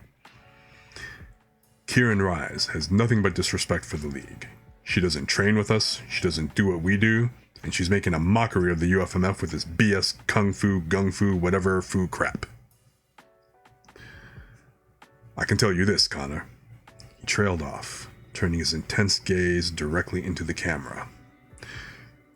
"Kirin Rise, enjoy your 15 minutes of fame, because if I run into you in the ring, it'll be 15 minutes of pain." Without giving Connor a chance to respond, Diesel quoted, "Cursed be he who does the Lord's work remissly. Cursed be he who holds back his sword from blood." That's Jeremiah 48, verse 10. Believe you me, Connor, I will not fail God. Diesel looked up and pointed to the sky. This message was brought to you by the man upstairs. Diesel was steaming from his speech and then tossed the microphone back to Connor. Connor spoke into the camera. "Well, folks, I can definitely tell you this. I don't want to be Kirin Rise." He chuckled at the idea. "Switch," said Kirin, as she closed her eyes and tried to shut the world out. Now stay tuned as we enter into the 10th season of everyone's favorite gardening show, A Hole in the Ground. "Ugh, kill me," shouted Kirin as she grabbed the couch pillow and placed it over her head. From underneath the pillow, Kirin heard muffled sounds of tips on how to prepare the lawn for summer weather. She yelled, "TV off!" Feeling lost and sad, Kirin threw the pillow across the room in frustration. Bacon opened his eyes briefly to see what all the ruckus was about, and then quickly went back to sleep. She stared at the kitchen table and then hopped up, running toward it. She grabbed the phone and dialed a number, but she couldn't complete the last button to send it out. To her mom. It was her mom. She so desperately wanted to talk to her, to hear her voice.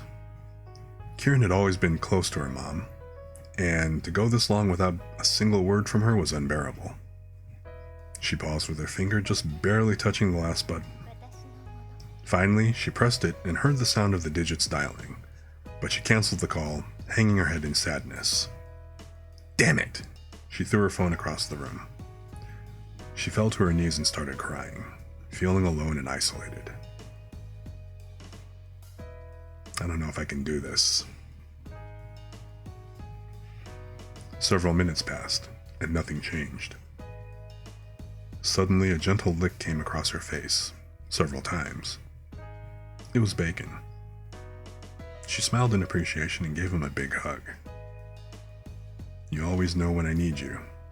She kissed Bacon on the face.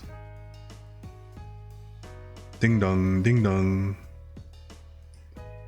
She looked at Bacon and asked, "Who can that be, boy?" Kirin walked toward her intercom and pressed the button. "Who is it?" she asked cautiously. "Hey Kirin, it's Hunter." His voice was muffled by the crowd. Kirin said, "Give me a minute. Make sure you don't let anyone else in." Kirin buzzed Hunter in, knowing it would take several minutes before he could make it upstairs to her loft. During that time, she ran to the bathroom to splash some cold water on her face to hide the tears. She looked up in the mirror and saw her eyes were puffy from crying.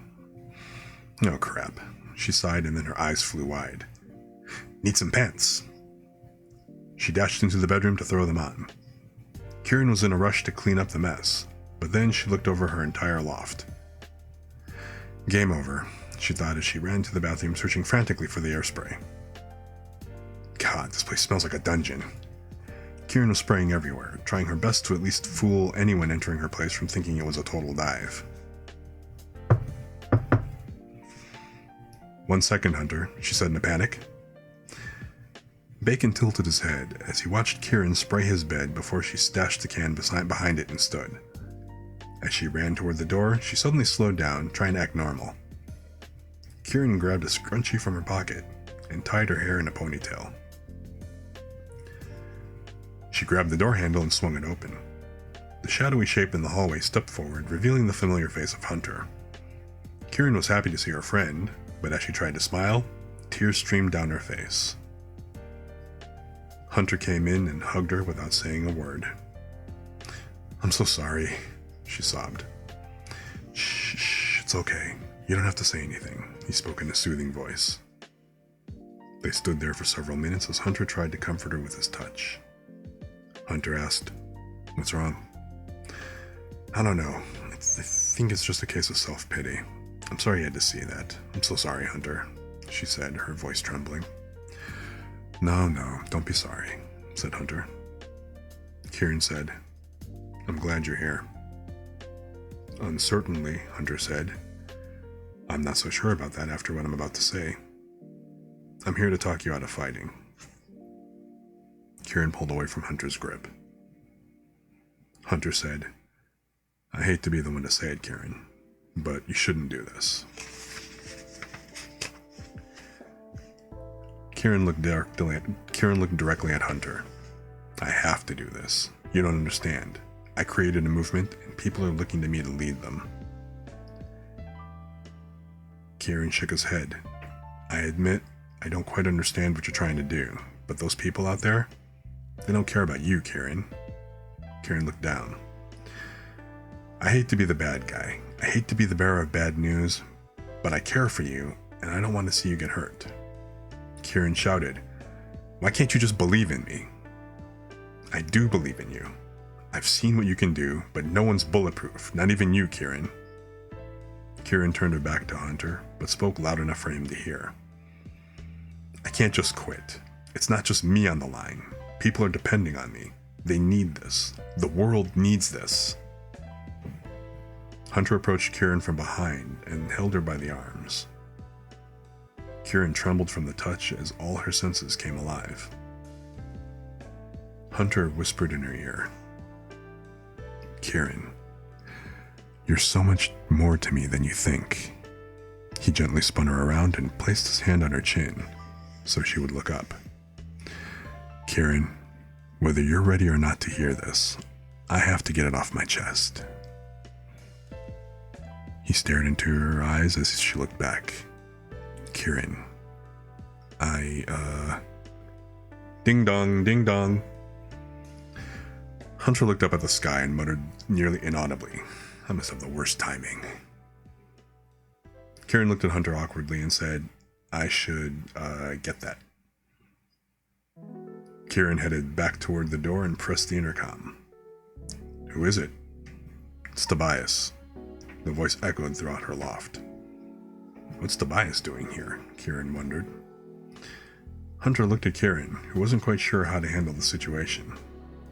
"It's Tobias," she repeated as she looked upwards and started to whistle. A few minutes passed as Kirin waited for Tobias to come up the stairs. "Come in. What are you doing here?" she asked curiously. Walking in, Tobias said, "I got some free time this afternoon. I thought we could do some extra training." Tobias then looked over Kirin's shoulder, and there stood Hunter. Kirin turned around and began to make introductions. "Hunter, you've met Tobias." Hunter aggressively moved forward, pointing a finger toward Tobias. "This is all your fault. You're the one who encouraged her to do this." Tobias pushed Kirin aside and stepped toward Hunter. "Put your finger down. You have no idea what you're talking about." Hunter spat angrily. "I don't? You're the one training with her. Should I do the math for you?" Tobias protested. "This was Kirin's idea from the very start, so stop talking out of your ass. Listen, my friend, if you really knew Kirin, you would know there's no talking her out of this. So either I leave her alone or help her." Hunter responded, "I'm not your friend, and if you were any kind of friend, you wouldn't let her go through with this and get herself killed." Tobias retorted, "Well, you should know all about being a friend since you're in the friend zone." Hunter had had enough of Tobias and rushed in after his last comment. Fortunately, Kirin stepped between the two of them before blows were exchanged. "Stop it. Just stop it, both of you." They ignored her, staring each other down. "Ding dong, ding dong." She shook her head. Who the heck could that be? She approached the intercom and asked, "Who's there?" "Guess who?" A pair of goofy voices responded. "Sage? Gwen?" she said. "Buzz us in," her friends requested. A couple minutes passed before the freight elevator in Kirin's loft opened up to reveal Sage and Gwen. As the safety doors lifted, they noticed Hunter and Tobias standing on opposite sides as Kirin approached them. Gwen looked at Kirin and made a triangle symbol as Sage chuckled. Kirin made a face at both of them, but let it go, since she was glad to see them. She hugged them both quickly and said, "Come in." Gwen said, "Were we interrupting something?" Hunter said sarcastically, "No, it would be impossible for anyone else to come at a worse time." Hunter walked away, shaking his head. Tobias waved at him, still peeved at the discussion he'd had with Hunter. Kirin thought, the universe must have a sick sense of humor and somehow brought all of you at my place at roughly the same time. Kirin said, "What are the odds you'd all be here?" Sage said, 3,770 to 1. Gwen said, "Never tell me the odds." Kirin looked at them oddly, sensing something wasn't normal. Gwen had never completed Sage's movies quote before. "What's going on here?" she said with a curious look. Then Sage grabbed Gwen's hand as she lifted it. "Oh my god, when did this happen?" she said with sincere joy. Gwen answered, "Roughly a week after your kung fu display at the restaurant." Kirin rushed over and gave both of them a big hug. "I'm so glad you guys finally got together," she said. Hunter turned around and thought, "What the hell? That should have been me." Kirin was happy to have her closest friends with her when only moments before she'd felt so alone. She thought, the only thing that would make this better is if Sifu was... All 5 of them looked at the door, wondering who that could be. No one had buzzed the intercom. Kirin thought, it can't be. Did you hear a buzz? Said Kirin. Both Tobias and Hunter shook their heads.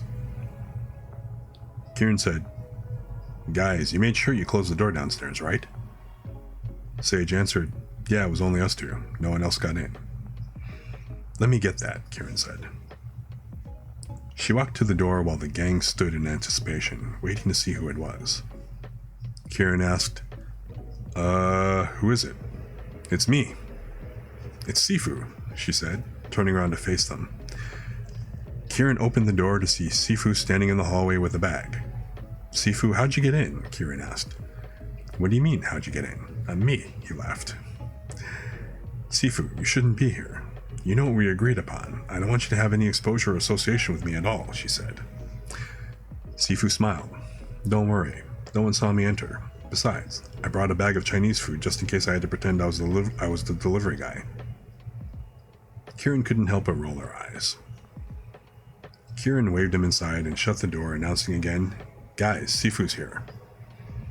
Sifu waved at Tobias, Hunter, Sage, and Gwen and said, good, I guess I brought enough to feed all you guys. Kirin closed the door as all 5 of them were talking amongst themselves. Kirin shouted, okay, everyone, stop what you're doing. First, Sifu, why are you here? I thought instead of you coming over tonight to train, you'd prefer if we trained this afternoon. Kirin just looked at them. All 5 of you just randomly happened to show up at the same time today? Okay, you guys can't be here. Actually, that's not what I mean. Of course you can all stay here, but I have an important meeting in about an hour. Tobias asked, what meeting? Kirin replied, the head of the UFMF arranged for me to meet with him face-to-face for lunch this afternoon. Both Tobias and Hunter said, what? Tobias added, how come you didn't say anything about this to either me or Sifu? Kirin shrugged. It's a meeting. What more do you want me to say? Sifu stepped in. I agree with Tobias, Kirin. Do not try to do everything on your own. We are all here to help you. Kirin waved her hands.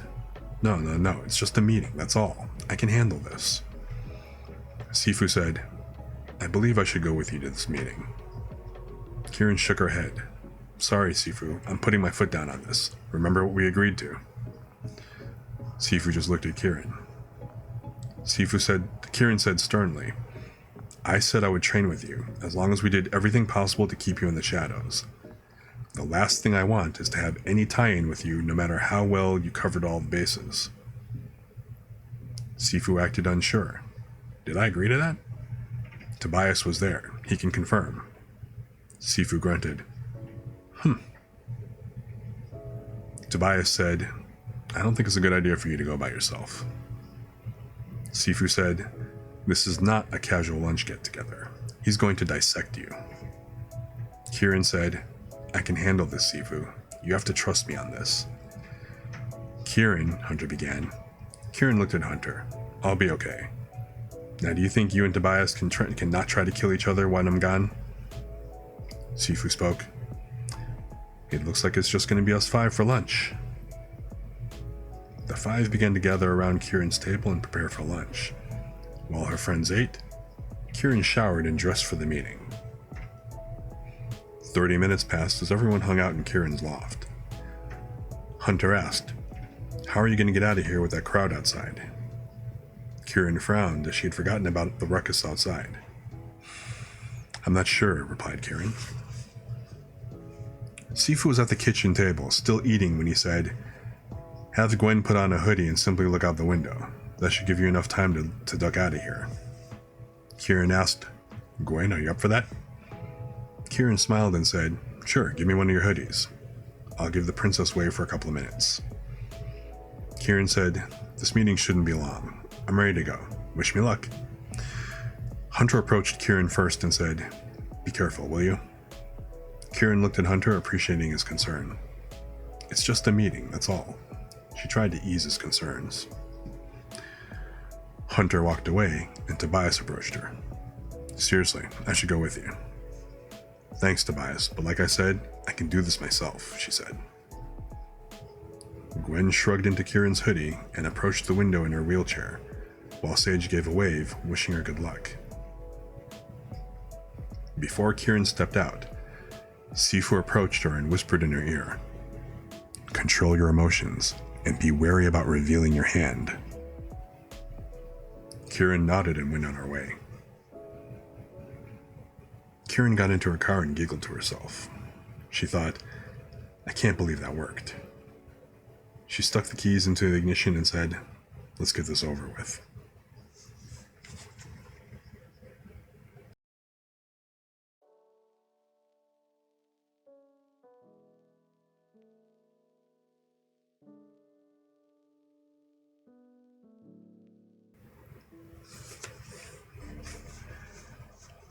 Across town, from a block away, she could see the front of the restaurant.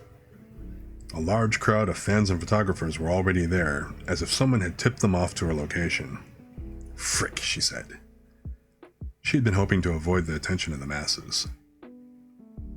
Kirin finally arrived at the front, where she pulled up to the valet. The barrage of paparazzi happened in an instant, even before she could put her hoodie and glasses on. The flashes were blinding, making it difficult for her to see. Her makeshift disguise did little to detract from the reaction of the crowd, as her name was chanted and pictures were taken feverishly. She felt claustrophobic, and her chest felt like it was tightening up. It was a frenzy outside as the doorman quickly ushered her into the restaurant. Once inside, she took a moment to regain her breath and composure. The doorman asked genuinely, "Are you okay, miss?" Kirin began removing her hoodie and was about to answer him, when a glance at her surroundings left her stunned by the sight of the grand atrium. Marble floors paved the ground in intricate patterns, and the walls glistened and reflected every beam of light. Artwork, along with a slew of pictures and celebrities, helped make up the rest of the decor. Okay, wait a second. Disguise? She's still wearing her regular hoodie.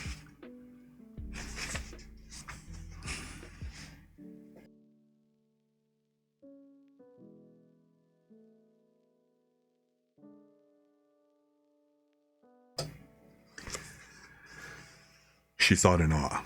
This is a restaurant? As she removed her glasses. The hostess was well dressed and mannered. She quickly approached her and said, "Miss Rise, I'm glad you can join us. Please follow me." Kirin felt somewhat intimidated and said, "I didn't realize this place was so fancy. I think I'm underdressed." Kirin touched her forehead to make sure her hair was covering her scar, hoping no one would notice. The hostess replied reassuringly, "You look perfectly fine, Miss Rise. In fact, I think you look very beautiful in your simple outfit." Kirin felt better after the kind compliment, but before she could respond, the hostess said, "There's no need to apologize. Mr. Thorne is waiting for you." As she walked further into the restaurant, a row of waiters stood in line on both sides, almost as if waiting to give her a military salute. They were dressed in the typical red jackets, well-polished black leather shoes, and bow ties. There they stood, motionless like frozen figurines, almost as if they themselves were practicing a stance. Kirin saw people having their lunches and asked, "Are we eating here?" The hostess replied, "While our restaurant has the most upscale of patrons dining here, Mr. Thorne is considered our most exceptional of customers and has a private area for you to dine in." People who were eating stopped in mid-conversation or chew and stared at Kirin. Deep down, she wasn't sure if they were staring because they knew who she was or if she was dressed inappropriately for the restaurant. Again, the attention was unsettling, so she hurried along, sticking close to the hostess. Two waiters stood by the doorway. As the hostess nodded, they simultaneously swung it open, revealing the inside dining area. The hostess looked at Kirin with a kind, inviting smile and said, "Please, you first, Miss Rise." Kirin walked in tentatively as both waiters bowed their heads. Briefly, Kirin thought of Sage. She wondered what he would say at this moment. It's a trap, she thought, with a wry smile, and that quickly faded. The thought helped calm her nerves as she began walking into the room.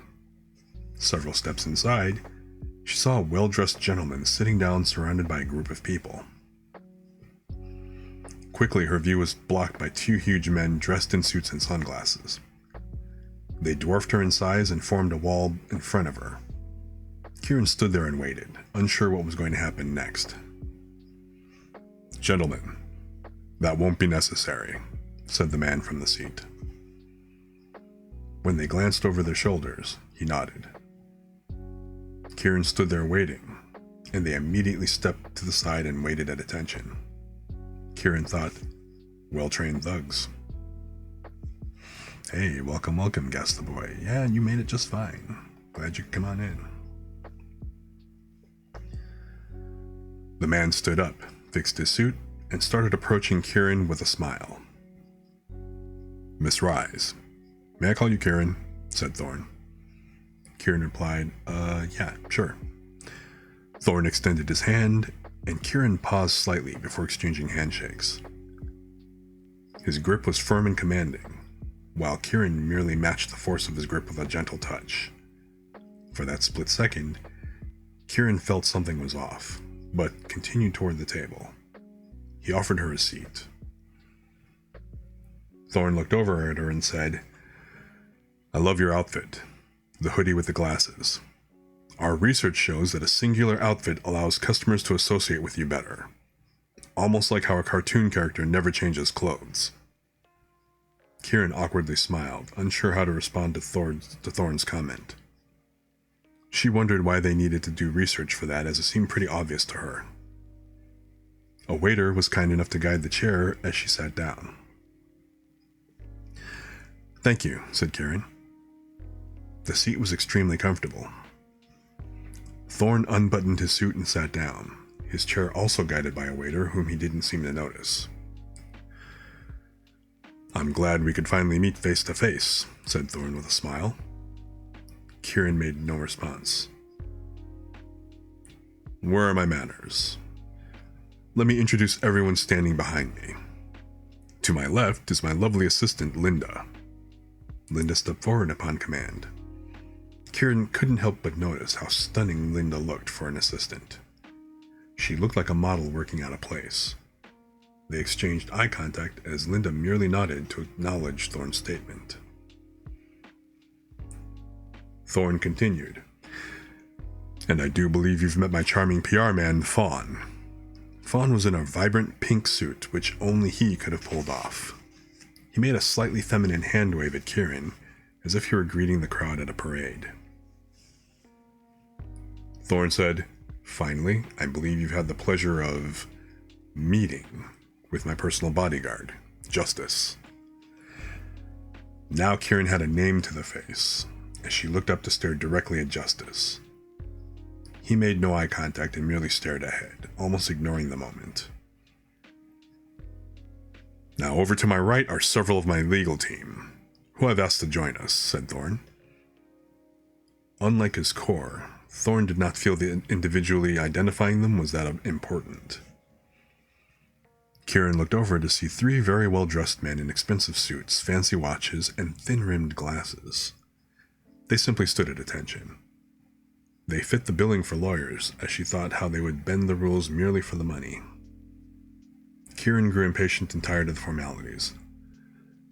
"Mr. Thorn, not to sound rude, but why am I here today?" Thorn smiled. "You are so direct, like your style.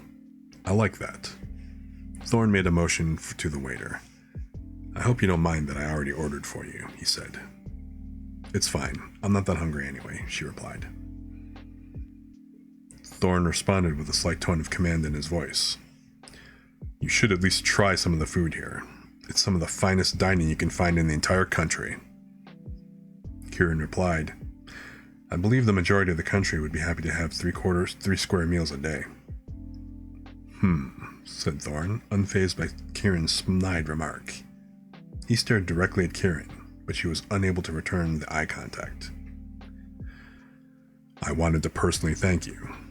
UFMF stock is up over 30%, and most of it can be attributed to you joining the League, he said.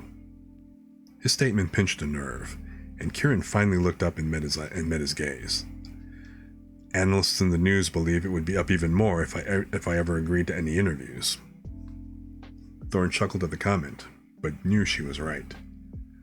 Self-promotion was key in the business world, and while UFMF stock was undeniably doing well, it would do even better if Kirin did not refuse to be in the public spotlight. Thorn tried to change the tone of the conversation. Kirin, I think you and I may have gotten off on the wrong foot. I'm not a bad guy, you know. Kirin grew tired of playing the game and replied, No, you're not. You are the bad guy. The room turned silent as all eyes glanced over to Thorn to see how he would react.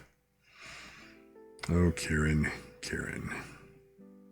If I can give you a little advice, when you get older and learn more of the world around you, don't be surprised how deep the cast of shadows spreads, said Thorn. He smiled and said, because often your worst enemy is the person you stare at directly in the mirror. Thorn paused for a second and took a sip of his drink. He cleared his throat and said, Now, you can't possibly be upset at the little test we gave you. Kirin grew annoyed. That's for starters. You threatened me and my friends and have 7 of your goons fight me. Thorn shrugged his shoulders. They weren't my goons. Besides, it's business, Kirin. Nothing personal. But before we could offer you an invitation, we had to find out if you could or could not.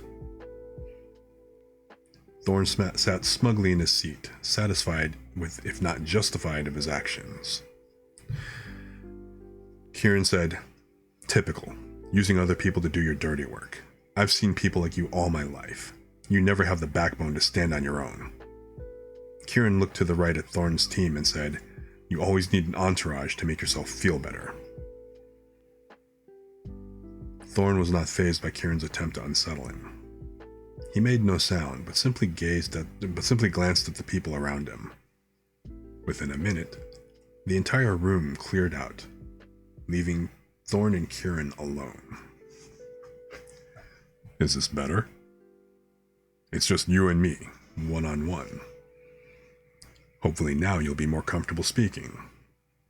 Do you mind if I speak frankly? Thorn asked disingenuously, since he was going to do what he wanted regardless. Kirin responded in a spirited voice. Go right ahead. She was daring Thorn to show him his hand. I'm somewhat disappointed in you, Kirin Rise. Frankly, I think a thank you is in order. Is this not what you wanted? Thorn spread his arms open, suggesting that he was merely fulfilling her needs. He paused for a second, waiting for a response. Kirin gave no reply as she looked at him, trying to suppress the anger building up inside.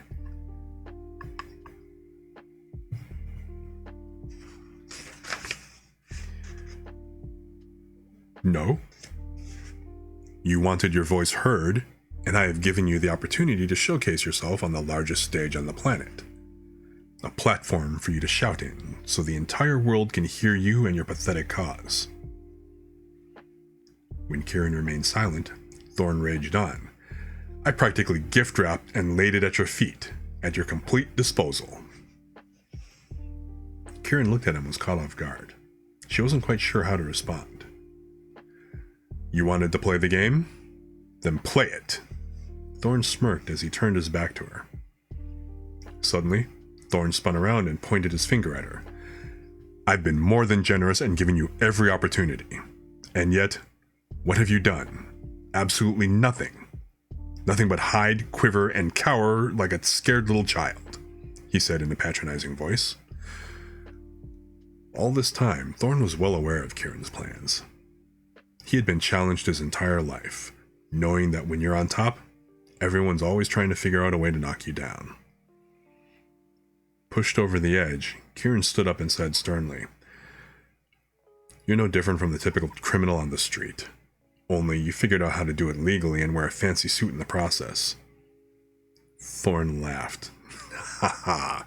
Right and wrong. Here you are, ready to point the finger and lecture me about right and wrong. Because in your mind, that's all you see. What you fail to see, Kirin Rise, is the bigger picture. Right and wrong are merely labels, illusions hiding the truth that the world revolves around money and power. History has taught us that. It will always be the case, and nothing can ever change that. Call it what you want, but understand this, Kirin. There is no difference in how you and I look at things, Thorn said sternly.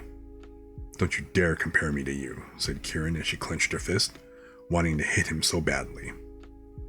Thorn responded, I agree. Comparing involves equal levels, and I'm clearly superior in every facet. I honestly thought this conversation would be more engaging. It feels like I'm talking to a child. Back in my day, when I graduated at the top of my class from Harvard, do you know what we called people from Stanford or people offered a chance to go there? Thorn waited and looked at Kirin. Future employees. Kirin gritted her teeth, taking in some deep breaths. The sight of him and the sound of his voice made her blood boil. You see, Kirin, again you're showing your true colors. When the opportunity arises, what do? You simply run. You've done it your entire life. And now that a few cameras get in your face, you freeze up like a deer in the headlights, too frightened to do a thing about it, he added. That was the final straw. Kirin's heart was racing. She approached Thorn, only to be separated by a table. She said fiercely, You want me to shout? I'll shout. You want me to fight? I'll fight. You think you've covered all the bases? Only a self-delusional, egotistical fool would believe in perfection. You talk about history. History is also on my side, as all empires, regardless of how big and powerful, eventually collapse at some point. Mark this day, Mr. Thorn, as the beginning of the end. It was Thorn's turn to wait mutely as Kirin pinned him in place with her glare. Greed and corruption will be your undoing, Mr. Thorn. Thorn recovered and said, Your misguided faith in your abilities shall be yours, Kirin Rise. They stood across from each other as Kirin's tension hung thick in the air. Thorn, on the other hand, remained unfazed by the entire situation. Kirin spoke at last. Fancy clothes, fine dining, and bad company do not make for a good meal. She turned her back and started walking out. Thorn taunted. Run along, little girl, run along. Kirin turned around before she opened the door to leave. Mr. Thorn, you are right about one thing. I do owe you a thank you. Thorn responded in a condescending voice. I'm waiting. Thank you for giving me the opportunity to bring you and the entire UMF down. With those last words, Kirin turned around and left. You are never alone in your journey in life. Sifu.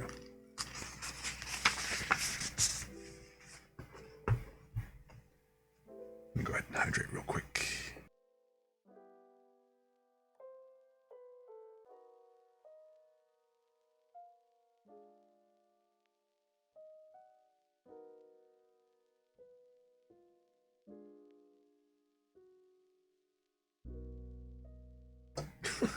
Back in my day, yeah. Section 1. Short stories number 8. Kirin's point of view. Not a hero. 2 years, 117 days. The gang was gathered, hanging out after a good day of training. It seemed like training never ended. Even when we ate, we were learning. Everyone looked forward to the sit-downs with Sifu. It was always the best. It felt like we were listening to an old campfire stories of the past. We were all enjoying our meals when I asked Sifu, the guys have told me you've put your Wing Chun to test quite often. Can you tell us about some of your fights? Sifu looked at me humbly and said, Kirin, I do have one in particular that I want to share with all of you, and hopefully you can all learn from my mistake.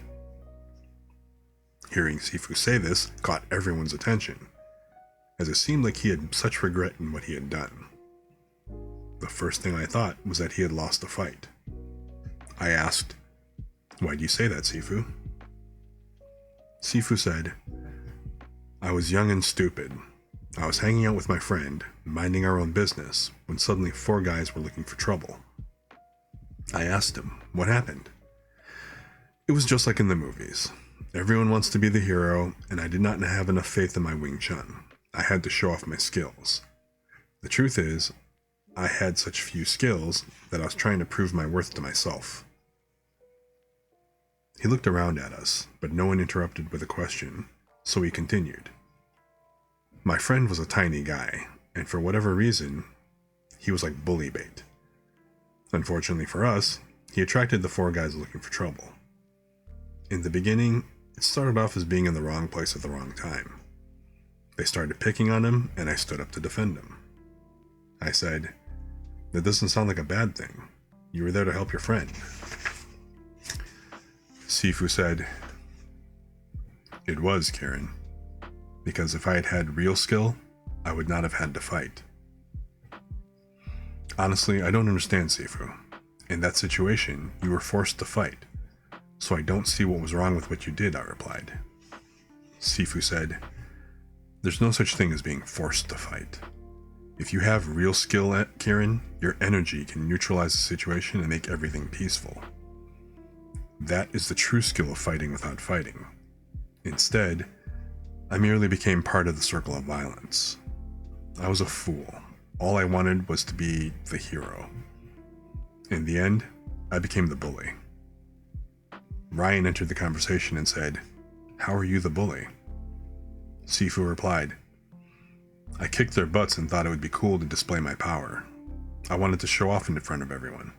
I sent all of them to the hospital and almost got in big trouble for that. I was no better than all of them combined. I abused my power. Robert asked, Kicking four guys' butts does not seem like a lack of skill to me, Sifu. Sifu smiled. It looks like that, but every action has a price to be paid. Always remember, Robert, just because you can doesn't mean you must. Sifu paused with a concerned look on his face. Danny said, Is that why you came up with the 4 rules in fighting? Yes, and I'm sure everyone knows them by now. Several of us coughed and a couple stared down at their plates, indicating that maybe Sifu should repeat them again. Sifu asked, Who knows the 4? Doc fortunately answered, since I had never heard of them before. Know the when, decide, don't fight the force, and match the intent. Sifu said, Can anyone explain what that means? I said, Yeah, I'd like to know. I've never heard of this before. Doc said, I'll do my best, Sifu. Sifu said, Your best or Danny's best? We all laughed except Danny. Doc then started to speak. The first rule, knowing the when, simply refers to a life or death situation. As you have said many times, don't use your Wing Chun for stupid things, only when it's life or death. I said, How do you know, Sifu?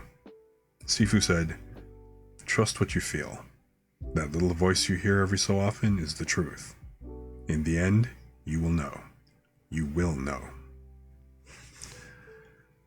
Doc continued. The second rule involves decision, and with that, you stated that you either run or fight. Big T said, So, which one is right or wrong, Sifu? Sifu said, Either one. The main idea of self-defense is that you do not get hurt. If you run unharmed, that's good self-defense, don't you think? Robert added, So if running isn't an option, he coughed, Ryan replied, Hey, that's the whole point of studying Wing Chun, so I don't have to run. Is it my fault I'm allergic to running? Ken pointed out, Kinda like Kirin not being able to drink carbonated drinks. Everyone stared at me. What? I said, oh yeah, it's true. It burns my throat if I drink that. The group started laughing as they'd never heard of such a thing before. I tried to make my case. Guys, seriously, it's true. Robert said, someone ordered Kirin a cola. I muttered, you jerk. Robert replied, just making sure I don't lose my jerk status. Don't worry, I retorted. There's no one even close to second place. Doc interrupted. Okay, enough. Let me finish. The third thing kicks in if you decided to fight. Never fight the force. The basic rule of thumb is, there is always someone bigger than you, so do not try to outmuscle someone. I said, that makes sense. Doc looked at everyone to make sure they were listening. The final and last rule is to match the intent.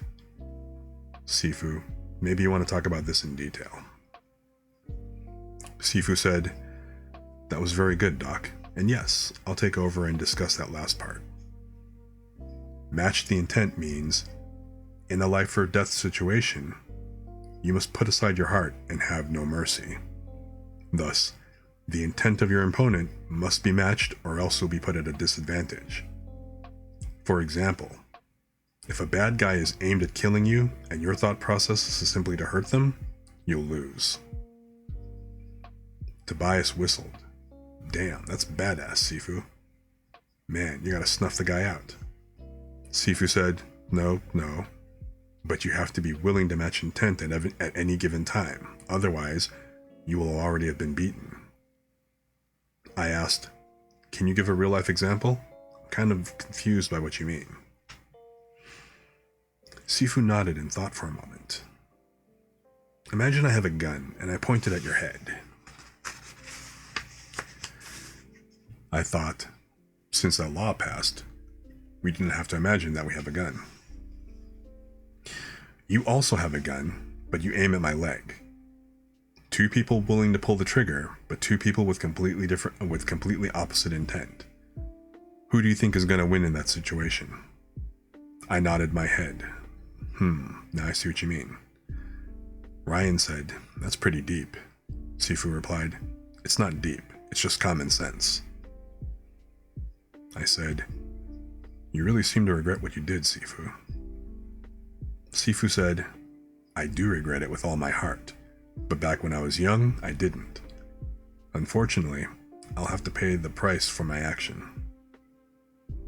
Tobias said, wait a second. So I'm learning how to kick ass without kicking? Sifu said, no. Fighting is the lowest part of the art. You train for a single thing, to answer the question that needs to be answered. We all looked at Sifu, waiting for the answer. Ask yourself, said Sifu. Who am I?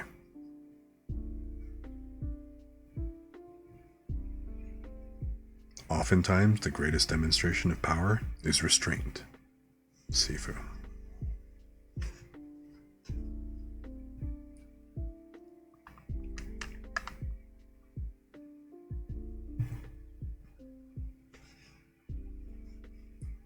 The talk. 2 years, 187 days. Where's your concentration tonight, Tobias? Focus on the target, not the attack, said Sifu. Tobias didn't say a word. He simply kept working on the drill. You're all over the place, said Sifu. Tobias was the best, the leader of the school, but his concentration was waning tonight. Everyone could feel his frustration, and it was not just due to his Wing Chun being off. Sifu asked everyone to pay attention. What's the purpose of the block? Everyone gathered around Sifu, as we can tell that he had something important to point out. Doc was unsure, but said, logically, I would say to not get hit. A few nodded in agreement. Sifu waited and then said, no, absolutely not. If your focus is to block the attack, you are one step behind. If you fear getting hit, then you'll get hit. Do not underestimate the mind's ability to make things come true. I asked. Then what should we focus on when doing the drill, Sifu? Sifu smiled. Everything we do is to position ourselves so we can shoot. Once we end up focusing on the opponent's attack, instead of his center as the target, we fail to play our game. Does everyone understand? The students took a moment to let the information sink in. Okay, you got 5 minutes left. See if you can get it, said Sifu. The group dispersed and began practicing on getting the drill right. Moments later, the door sprung open, followed by a gust of wind. All heads immediately turned, expecting the usual, another challenge match. Instead, what we got was a pleasant surprise. 2 small figures simultaneously bolted through the entrance, flying in the air and striking a pose. I challenge you to my snake style, said Akira with a hiss in his voice. Snake style is no match for the awesome power of Crane. Ka! Ka! Shouted Hideo. Akira said in a cute voice. Crane style is too fancy. Besides, you need to be more direct like a snake. It was Sifu's twin 5-year-old boys, each one posing in his respective style. Sifu gave them a look, and they reverted to Wing Chun poses and faced with each other. I'm ready, Akira, said Hideo. Akira nodded his head as his guard hands were up and ready. Hideo quickly closed the gap and did a pack punch, a simultaneous block and attack. Akira tried to block, but Hideo's punch got through and tapped his chest. Ow, you jerk, that hurt, said Akira. Sorry, said Hideo. With tears in his eyes, Akira looked over to Sifu. Dad, Hideo punched me in the chest. With utter sincerity in his face, Sifu looked at Hideo. Next time, block better. Said Hideo, who wasn't happy with Sifu's answer. Everyone turned to Sifu as he said, This is why hamsters eat their young. The class laughed and continued practicing for the last moments of the drill. Robert said to Ken, Now I don't feel so bad when he rags on us. Ken laughed. Agreed, he's even more critical of his kids. Sifu walked over to Ken and Robert and whispered, I make them stand in Yiji Kim Young Ma as their timeout punishment. He giggled and walked away. Then a cute little girl came in. She was Sifu's eldest child, his 9-year-old daughter Hana.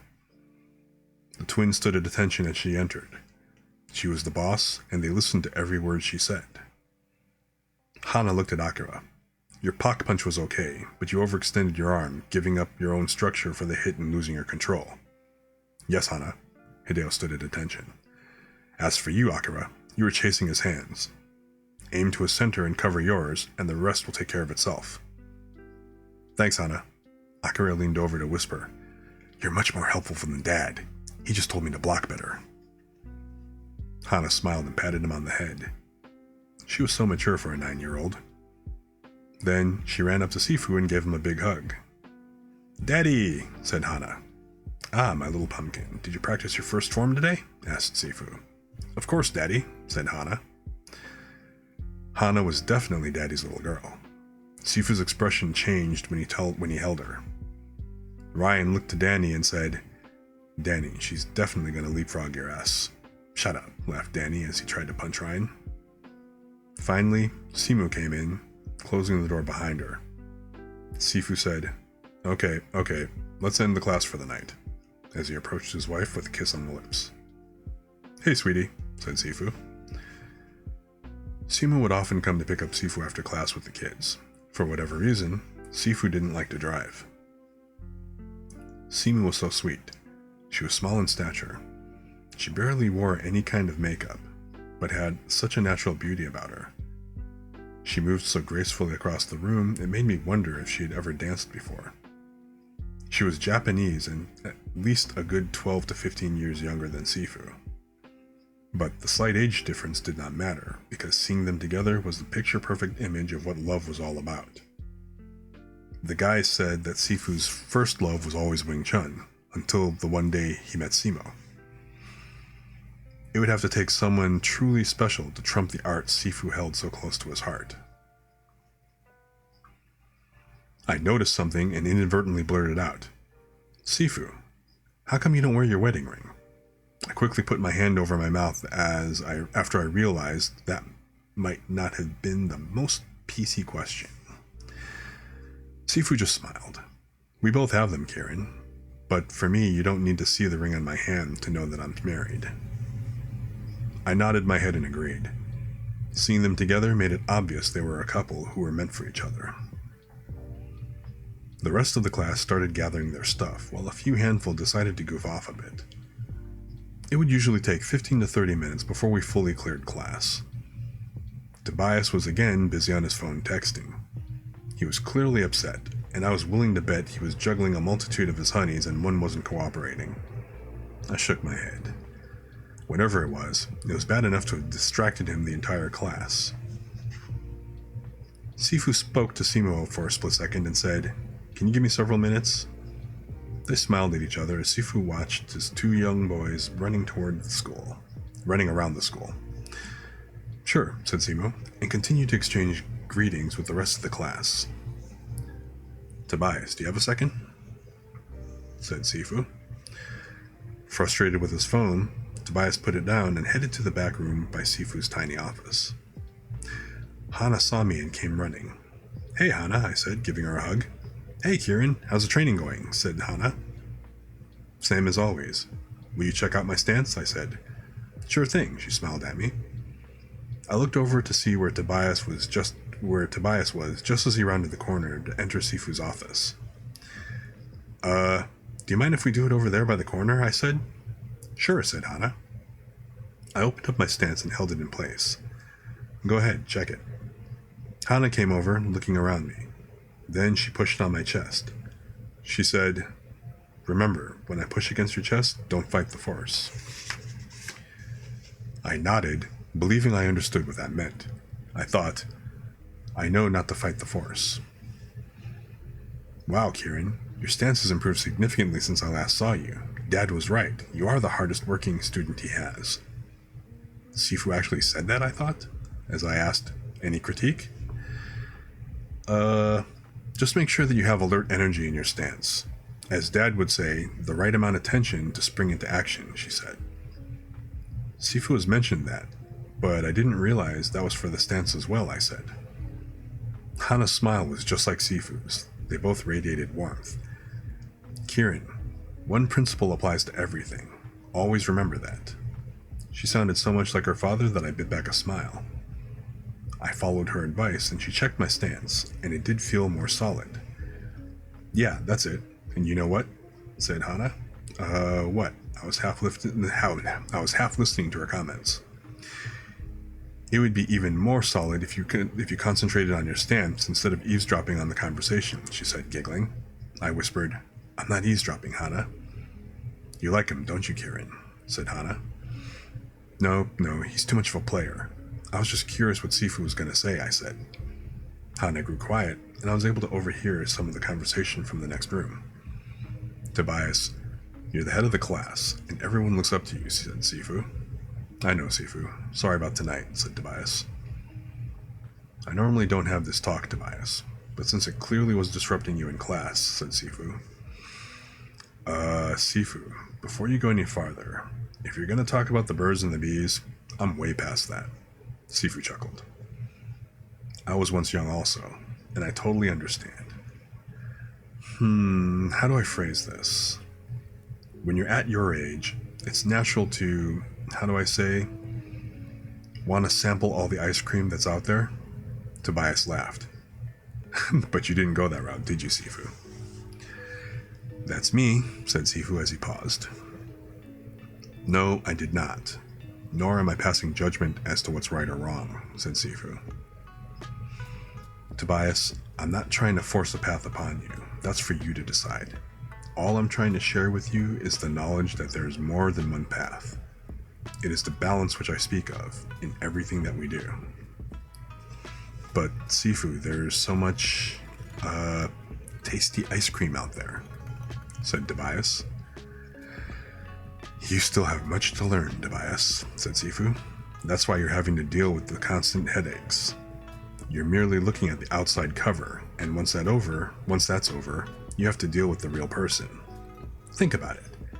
If the cover was important, I would have done some fancier martial art instead of Wing Chun. I heard Tobias laugh again. Besides, you're judging only by the looks alone. You need to dig deeper. You need to base your decision on a woman's FE, said Sifu. Suddenly there was no sound. Something about what Sifu said must have caught his attention. What's FE, Sifu? Asked Tobias. We'll talk about that later, when you're ready, said Sifu. The point I'm trying to make, Tobias, is that there's more than you think. You know what I always say in Wing Chun, to concentrate mainly on yourself? Yeah, said Tobias. The deeper meaning behind that is that respect for oneself comes first, so that respect for others follows. Love isn't selfish. You do things for that someone without expecting anything in return. Yet, that act of kindness is returned 100-fold. As more time passes with that special someone, instead of getting boring and stale, it grows to greater things, beyond what you can even imagine. That superficial level that everyone enjoys in the beginning is so minute in terms of the bigger picture, it merely scratches the surface. Tobias said, Sifu, you and Seymour are one in a million. You just don't see that anymore. He paused and said, Look, I always thought that to find that, shouldn't I sample as much ice cream as possible? You know, sometimes I want vanilla or chocolate, and hopefully one day I'll get both, said Tobias. The problem is with your targeting. Your goal is about the sampling and not trying to find your favorite flavor, said Sifu. I don't know how. No one told me, but I quickly learned that if I wanted to find great, I couldn't have my head in the gutter. The way you're approaching it right now is definitely in the gutter. You won't find that special someone when you're targeting the wrong things. I leaned in further with Hana. Just remember, Tobias, more often than not, what you're looking for is usually right around the corner, said Sifu. By that point, Hana and I were both leaning over the door, listening for more. She accidentally pushed me over, and I tumbled toward the entrance of Sifu's office. Both Tobias and Sifu looked at me. I giggled and said, Hana was showing me how to use structure. I guess I need more work. Hana popped in and said, Sorry, Dad, it's my fault. She quickly grabbed me up as we tried our best to escape gracefully. I was still within ear range of their conversation and continued to listen in. I hear what you're saying, Sifu, and that all sounds great, but I just need time to digest the meaning, said Tobias. Sifu said, Let me ask you this. Would you do any art other than the Wing Chun I've taught you? Tobias responded immediately.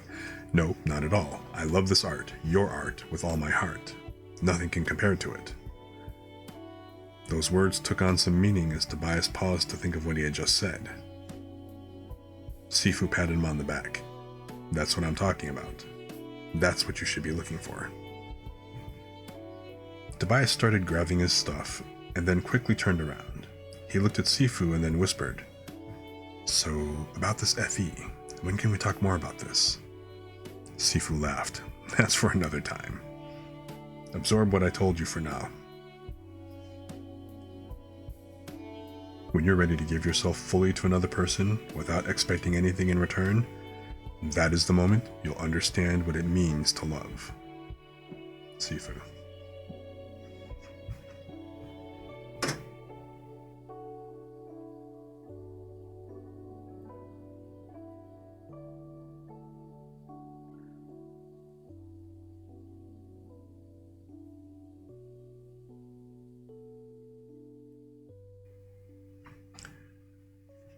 The Buzz Bar, 2 years, 193 days. The music was blasting, making it extremely difficult to hold a conversation without shouting at the top of your lungs. The place was packed to capacity for such an event. I was never a fan of loud and crowded spaces, but I wanted to support Sage at his video game tournament. Sage had made it to the finale, which was going to begin in the next 10 minutes. I asked Gwen, "Where's Sage?" Gwen said, "He's getting interviewed by the local TV stations." Gwen pointed towards his direction. I said, "I never realized how big these events were." Gwen replied, "This is nothing. This is only local. The regional and national events are huge." Buzz bars were your local teenager hangout spots. In the world of high-tech gadgetry, in order for information to continue to flow, one needed power. So, buzz bars had opened up across the country as charging stations where teens could gather. They were a teenager's dream, a place to hang out, get something to eat, and wirelessly charge everything that you needed at a small price. Buzz bars were this country's malls. Buzz bars were this century's malls. Gwen saw my unease. "Relax, Kirin. These places aren't so bad." I looked around and tried to sit comfortably. I know, I'm just not a fan of the people around here. Feeling somewhat self-conscious, I combed my hair over my face. Gwen said, "How so?" I replied, "Gwen, most of these people here are bangers." Gwen looked around to confirm and said, "Yeah, I know, but it should be safe in here." The tournament centered around one of the most popular games in the country. King of the Cage was a virtual fighting game. It seemed everything always revolved around fighting. The UFMF had its claws into everything. They wanted to make sure that they were grooming everyone from an early age to get involved in their event one way or another. While I wasn't an early fan of the game when I first saw Sage play it, I had to admit, King of the Cage was a cool idea. A virtual helmet created an imaginary world for you and your opponent to battle in, while scanners mimicked your every motion and simulated them in the game. Sensors registered through the helmet gave you the sensation of getting hit without really getting hit. Gwen observed, "You're not much of a gamer, are you, Kirin?" I asked her, "Does solitaire count?" She started laughing. "No. You should try it. With all your Saturday Gung Fu classes, I'm sure you'd pick up on the game quickly." I nodded my head, but deep down I didn't understand investing in so much time in virtual fighting, when I could practice it in real life and gain real skill. The sad fact was that since I first played the game of Chisao, I couldn't find anything that was more mentally and physically stimulating. Sage finally came over and said, "Isn't this great?" I smiled at him. "This is awesome. Go kick some butt." Sage looked surprised and said, Cool. Thanks, Kirin." Both Gwen and I cheered him on as he was being prepped for the start of the battle. The owner of the bar said, "This fight is sponsored by the UFMF, which encourages you all to look for a career in fighting." I rolled my eyes at the blatant advertising.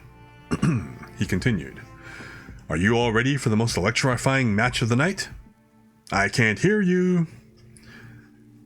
The room shook with a growing excitement, and Gwen and I clapped along like lemmings. The owner said, in this corner, with an overall record for this year of 33-4, we have Sage, the demonic demon, and his opponent, with a record of 31-6, Thomas the Silencer. Now, I've explained to both of you that this is the best of the best 3 out of 5. The winner gets to go to regionals. I want a fair fight and good sportsmanship. Now, go shake hands." For the next 20 minutes, we watched Sage and Thomas in a heated battle. A giant screen featured their every move as insane combos were being chained one after another. The crowd went wild as Sage pulled off a killer move at the very end and won. I was so happy for him.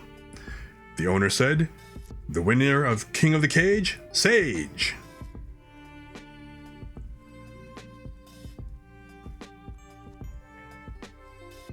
Sage was ecstatic, and he jumped up and down to celebrate.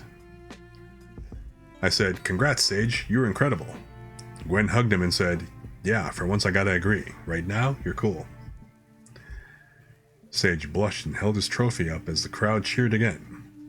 After about an hour of celebrating, we decided to head home and call it a night. Sage said, "Guys, let's walk home. The weather's so awesome, and I'm feeling like $1,000,000. Gwen and I looked at each other and nodded. "Okay, King of the Cage."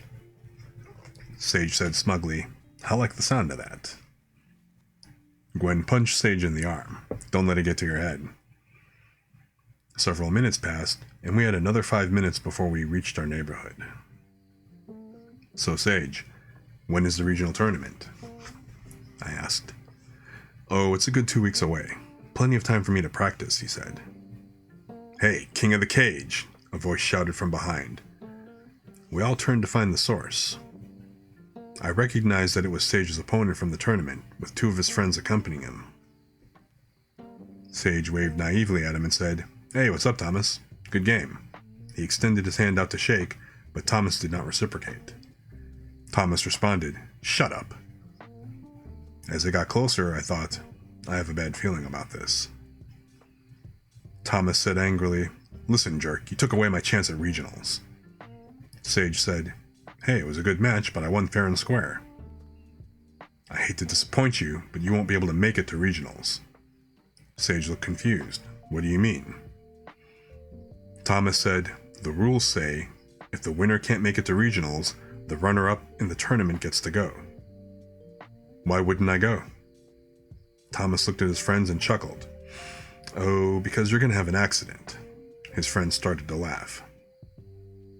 Sage looked back at us, clearly confused. Thomas said, "You see, my friends and I are going to beat you to a pulp." Thomas's friend said, "We're going to kick your ass in real life, Poindexter." Thomas turned his back slightly as if he was going to walk away. I screamed, "Sage, watch out!" But it was too late. He threw a sucker punch and Sage flew to the ground. Thomas said, "Virtual fighting is fun, but nothing's more entertaining than Thomas said, "Virtual fighting is fun, but nothing's more entertaining than kicking real ass." Sage was on the ground terrified, gathering his senses. He was no fighter. When he reached up and felt the blood coming out of his nose, he started shaking in panic. Thomas pointed and laughed. "Look at the King of the Cage." They were both distracted just enough as I said quietly, "Gwen, get ready."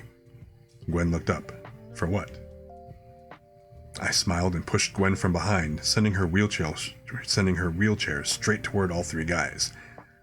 "Kirin!" screamed Gwen. All 3 guys were caught off guard as Gwen ran into them, making her the center of attention. Perfect, I thought. I moved in quickly right behind Gwen. I planned on picking them apart one at a time. I kept telling myself, the leader gets it worst. The leader gets it worst. I charged in and timed it perfectly. As Gwen's wheelchair ran into Thomas, he leaned forward and came down. I punched him straight in the face and he flew backwards. Both his friends were in shock, and I made sure they knew how Thomas felt. Pac punched the guy on the right. Lop chopped the guy on the left. I was in a rush because this was the first time that I'd ever put my Wing Chun to the test. Just like Sifu said, go in straight and show no fear. All 3 were caught by surprise. Thomas was getting backed up, and I hopped over Gwen to meet him. He stood there, still stunned from the punch, as I kicked him right in the nuts. He dropped to the ground, and the rush of emotions were kicking in. I never wanted that helpless feeling ever again. I grabbed him by the back of his shirt as he struggled to get up. I shouted, "Now apologize to Sage." Gasping in pain, Thomas said, I'm sorry." I looked at him directly in the eye. "If you ever threaten my friend Sage again." He cowered and said, "I promise, I won't." "Get out of here and take your friends with you," I said. Thomas struggled to move as he and his friends ran away into the night. I extended my hand to Sage. Sage looked at me. "Thanks, Kirin. Thanks for saving my butt." "You don't have to thank me." I looked at him, watching his blood continue to drip down his nose. "Here's some tissue. Just keep pinching it," I told Sage. Gwen had her arms crossed over her chest, looking upset. "What's wrong, Gwen?" I said. Gwen looked at me with disbelief. What's wrong? Seriously, you're asking me what's wrong? You just use me as human bait. Your best friend, she said angrily. Oh, come on now. You're exaggerating. Bait is when you know something is gonna die. I would say I used you more for distraction. Besides, it's a total Wing Chun strategy, and technically you were in the safest position, I replied. Gwen looked confused and said, How is that the safest position? Think about it. The closer you are to danger, the safer you are from harm, I replied. I don't get it, as Gwen shook her head and said Gwen as she shook her head in frustration. Sage said, Are you quoting? Not now, Sage, I said. You see, let me give you an example. I don't care. That's it. I'm not talking to you until you apologize, said Gwen. Come on, Gwen, I'm sorry, I giggled slightly. This is how you repay me for saving your butt back in grade school? Pouted Gwen. She started moving ahead of us, still upset at what had happened. I tended to Sage's wound, deciding to deal with Gwen's feelings later. Sage smiled and tried to cover up his laughter.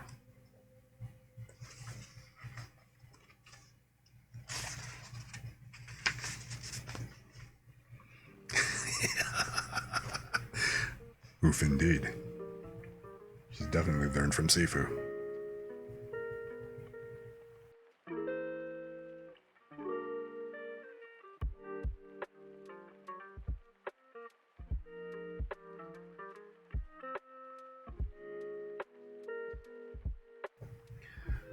Section 2.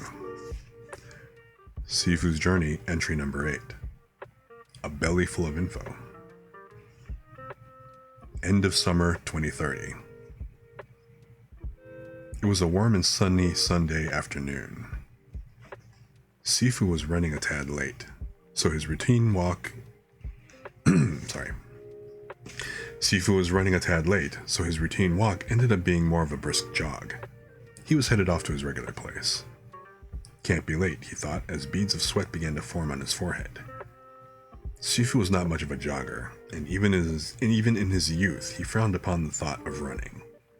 Fortunately, his jog was short, as his apartment was only several blocks away. He had moved there just a few years ago, from his house after he decided he needed to change. Every moment spent from a single walk to a breath of fresh air was enjoyed. It had become his daily routine for the last year and a half to go help out at the local soup kitchen. On his jog, he could see the streets had changed over the last several years. Unfortunately, it was not for the better. An increasingly large number of families continued to struggle to make ends meet. Thus, the streets were being overrun with more and more homeless people. It had come to the point where the poor had even less and the rich had even more. Somehow, this had become justified in the world, and the people had grown helpless to do anything about it. From a distance, he could see a huge line forming with old men and women, families and little kids, on their own searching for their next meal. This was what the American dream had come to. Not so much the land of opportunity, but rather lower expectations of getting three square meals a day. Upon arriving at the location, he gave a quick glance to the group and waved to inform them that he had arrived. Willie, an elderly regular, turned around to the crowd behind him and said, "Hey everyone, Sifu's here." A chain reaction like every Sunday occurred when he got there, as the crowd all realized who was there. A synchronized, "Good morning, Sifu," echoed throughout the neighborhood. Sifu found it somewhat amusing that they referred to him as the teacher. The title was unusual since most did not know of Sifu.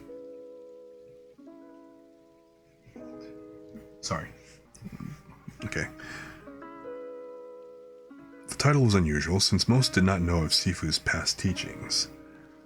But somehow word got around and it had stuck. Sifu unlocked the door and held it open once he had entered. Willie said, "I got the door, Sifu." Sifu patted him on the shoulder appreciatively and turned on the lights to set everything up. He knew people were hungry, so he hurried along to make sure that the meals would be prepared properly. He was always the first to open up every Sunday, but several other volunteers would arrive shortly to help him dispense the food and with other necessities. It would be a good 30 minutes before everything would be prepared and meals would be dispersed, but most of these people, while hungry, felt at home once there. Regardless of the situation, and for this short time, this was the only place they could call a home. There were many regulars who volunteered to help, but Sifu was the main person that everyone knew. He took the time to learn everyone's name. It was impressive that he would remember every person who stepped through those doors. John, Marcia, Rick, one by one, he would spend a moment and cultivate a relationship with total strangers. He made them feel like they mattered and worked to recall facts that were minor but precious to that individual. At the same time, he made sure their bellies were full. Not only did he spend his time feeding the needy, but he used his expertise in healing as well. After the meals, he would pull out his kit, helping ease the pain with a massage here and a needle there, or much-needed medicinal herbs. Thanks seemed like a broken record. Everyone so appreciative of his efforts and his work, all of which were done for free. Such acts of kindness in these times were unheard of. He was bucking the trend, doing something that wasn't concerned about the bottom line, something that had been lost over the years. He performed basic human acts of kindness without asking what was in it for him. He simply wanted to help his fellow man get back on their feet. The regulars would often say, "You could be rich, Sifu, if you opened your shop up to the elites." As the line chugged along, each one would see Sifu and greet him. To many, the chit-chat that followed seemed like idle conversations, but Sifu's act of kindness unintentionally created an elaborate network of information. "You know, Sifu, over by 57th Street? Word has it they're tearing down the building. They paid off the alderman just to get zoning rights. By the way, this is confirmed, Sifu. There's a gang controlling the district area over by Ravenswood. The 2 cops patrolling the beat at midnight by Irving Park have been bought off by the mob." The eyes and ears of the city reported to Sifu. Unfortunately, he was also the bearer of bad news. Budget was limited, and he could only serve so many people at a time. It was heartbreaking to turn away the many needy each week. He was saddened by that. The possibility of shutting down due to further budget cuts loomed, yet a mere several blocks away, another luxury apartment was being placed. The city talked about not having enough money for the poor. In reality, there was always money for the right people. In a Wing Chun world, common sense existed, but he could not piece together exactly how things worked.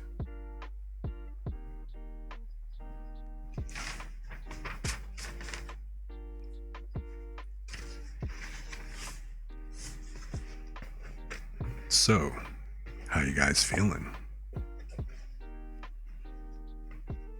Things are starting to kind of heat up again, aren't they? The next chapter, things are definitely going to go ahead and start picking up.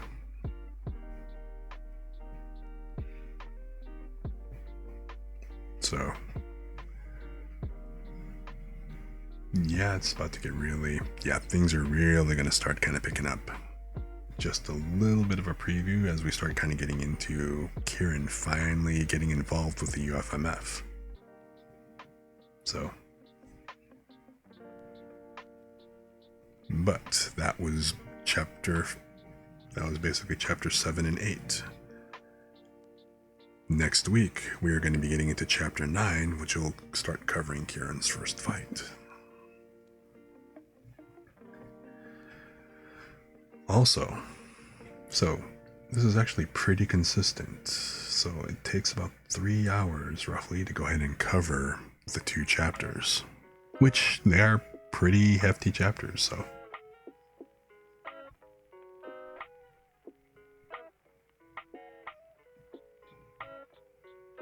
But yeah, so I am thinking that this is a good spot. We are kind of starting to wind down. We've covered those 2 chapters. We are actually coming up. It's already, the next chapter is chapter 9. And remember, there's a total of 12 chapters. So we know we're coming into the last third of the book at this point. In fact, so if we're covering 2 chapters a week, next week we're going to be covering chapters 9 and 10. And then finally, the week after, we'll be finishing the book out with the final 2 chapters. So, I hope you guys are enjoying the story, because I'm definitely enjoying sharing it with you. Again, whether you're just kicking back and listening, if you're just kind of sleeping in the background, or even just have me in the background doing anything else, I completely appreciate you guys for coming out and spending time hanging out with me. And I hope you enjoyed vibing with us and just getting a chance to relax and take a load off. Kind of like in the book, there's so much crap going on that I think everybody just kind of needs a moment to be able to step away from all the BS. Take a moment to let it unwind, anything that's kind of bugging you and stuff, and just step back, let it go, and just find a nice spot where you can just chill and let go. And like I've said before, I am perfectly happy, and this is the whole purpose of this space. Kind of like a little bit of after hours hanging, so that, you know, whether you have a good sleep or not, or anything else. Great stream as always, bro. Yeah, thanks, Followany. Thanks for joining us. Thanks for hanging out. So, yeah, I'm glad you enjoyed. I'm glad to be here. So, I mean, it's thanks to you guys, and also thanks to the raids from the, different people and everything, that I'm at 50 followers already. I guess the Twitch back end is still saying I've got 49, so it's like it hasn't, like the last one hasn't trickled in or something like that. I don't know. So I'm still putting out that I'm just, even though the counter says 50, I think I'm still 1 follower away from being completely official, or until Twitch just figures it out. So, but I always thank you guys all for coming in and following and for hanging out and listening and stuff. So the next stream is going to be on Saturday, and I'm going to be working on more artwork and everything. Thank you for reading to us, of course. Of course, I'm glad you enjoyed. So, I'm glad you guys had a good time. So like I said, Saturday, I'm going to be doing an art stream, and Tuesday, I am not exactly going to be doing the usual stream. I've actually got a special event going on, and actually my friends Lumi and Zeb, who are also both here in this chat, we are having a friends date. We're going to be playing golf with friends on Tuesday. So I'm actually going to be on a little bit earlier. I'm still testing to kind of make sure that my potato can actually run this with no problems. But yeah, absolutely, by all means, come check it out. I am planning to stream it, so hopefully I can go ahead and get this set up so that my frame rate doesn't absolutely suck. And also Zeb will also be streaming, so absolutely, if you get a chance, go make sure that you show her some love, drop a follow and everything. You can watch on either of our streams while we suffer through playing miniature golf with balls with hats.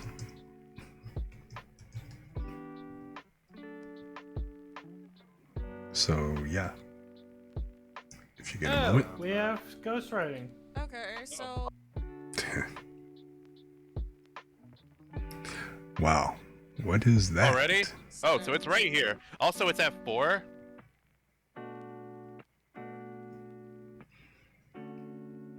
So It was at F3 at one point. got that going on, and I'm also going to go ahead and throw a shout out to my other partner in crime here, Lumi. Oh, that's fast. Oh, okay. I've got my screen kind of small, so it was kind of hard to make that out real quick.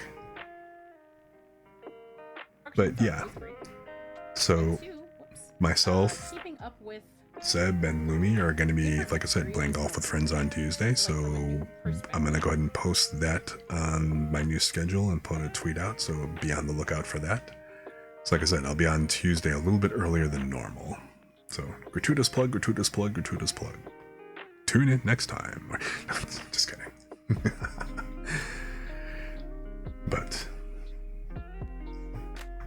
so yeah, I totally appreciate you guys for coming and hanging out. Thanks so much. And let's see here. Is there anybody around to raid? I am not seeing any of the usual suspects on. And I have to figure out why the quotes did not come up. That is really irritating, but...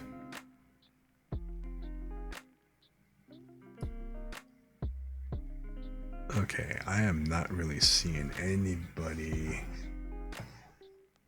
to go ahead and head over to.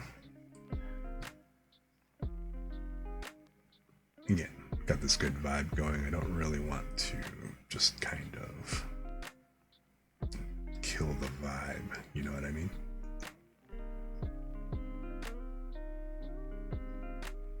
So,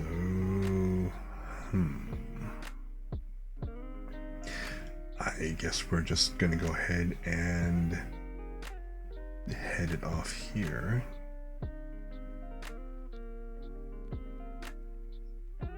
So I want to thank you guys for coming out again and hanging out with me, and I will see you again next time. And of course, I got the after hours, you know what the deal is. Until then, everybody stay chill. I will see you next time. Have a good night.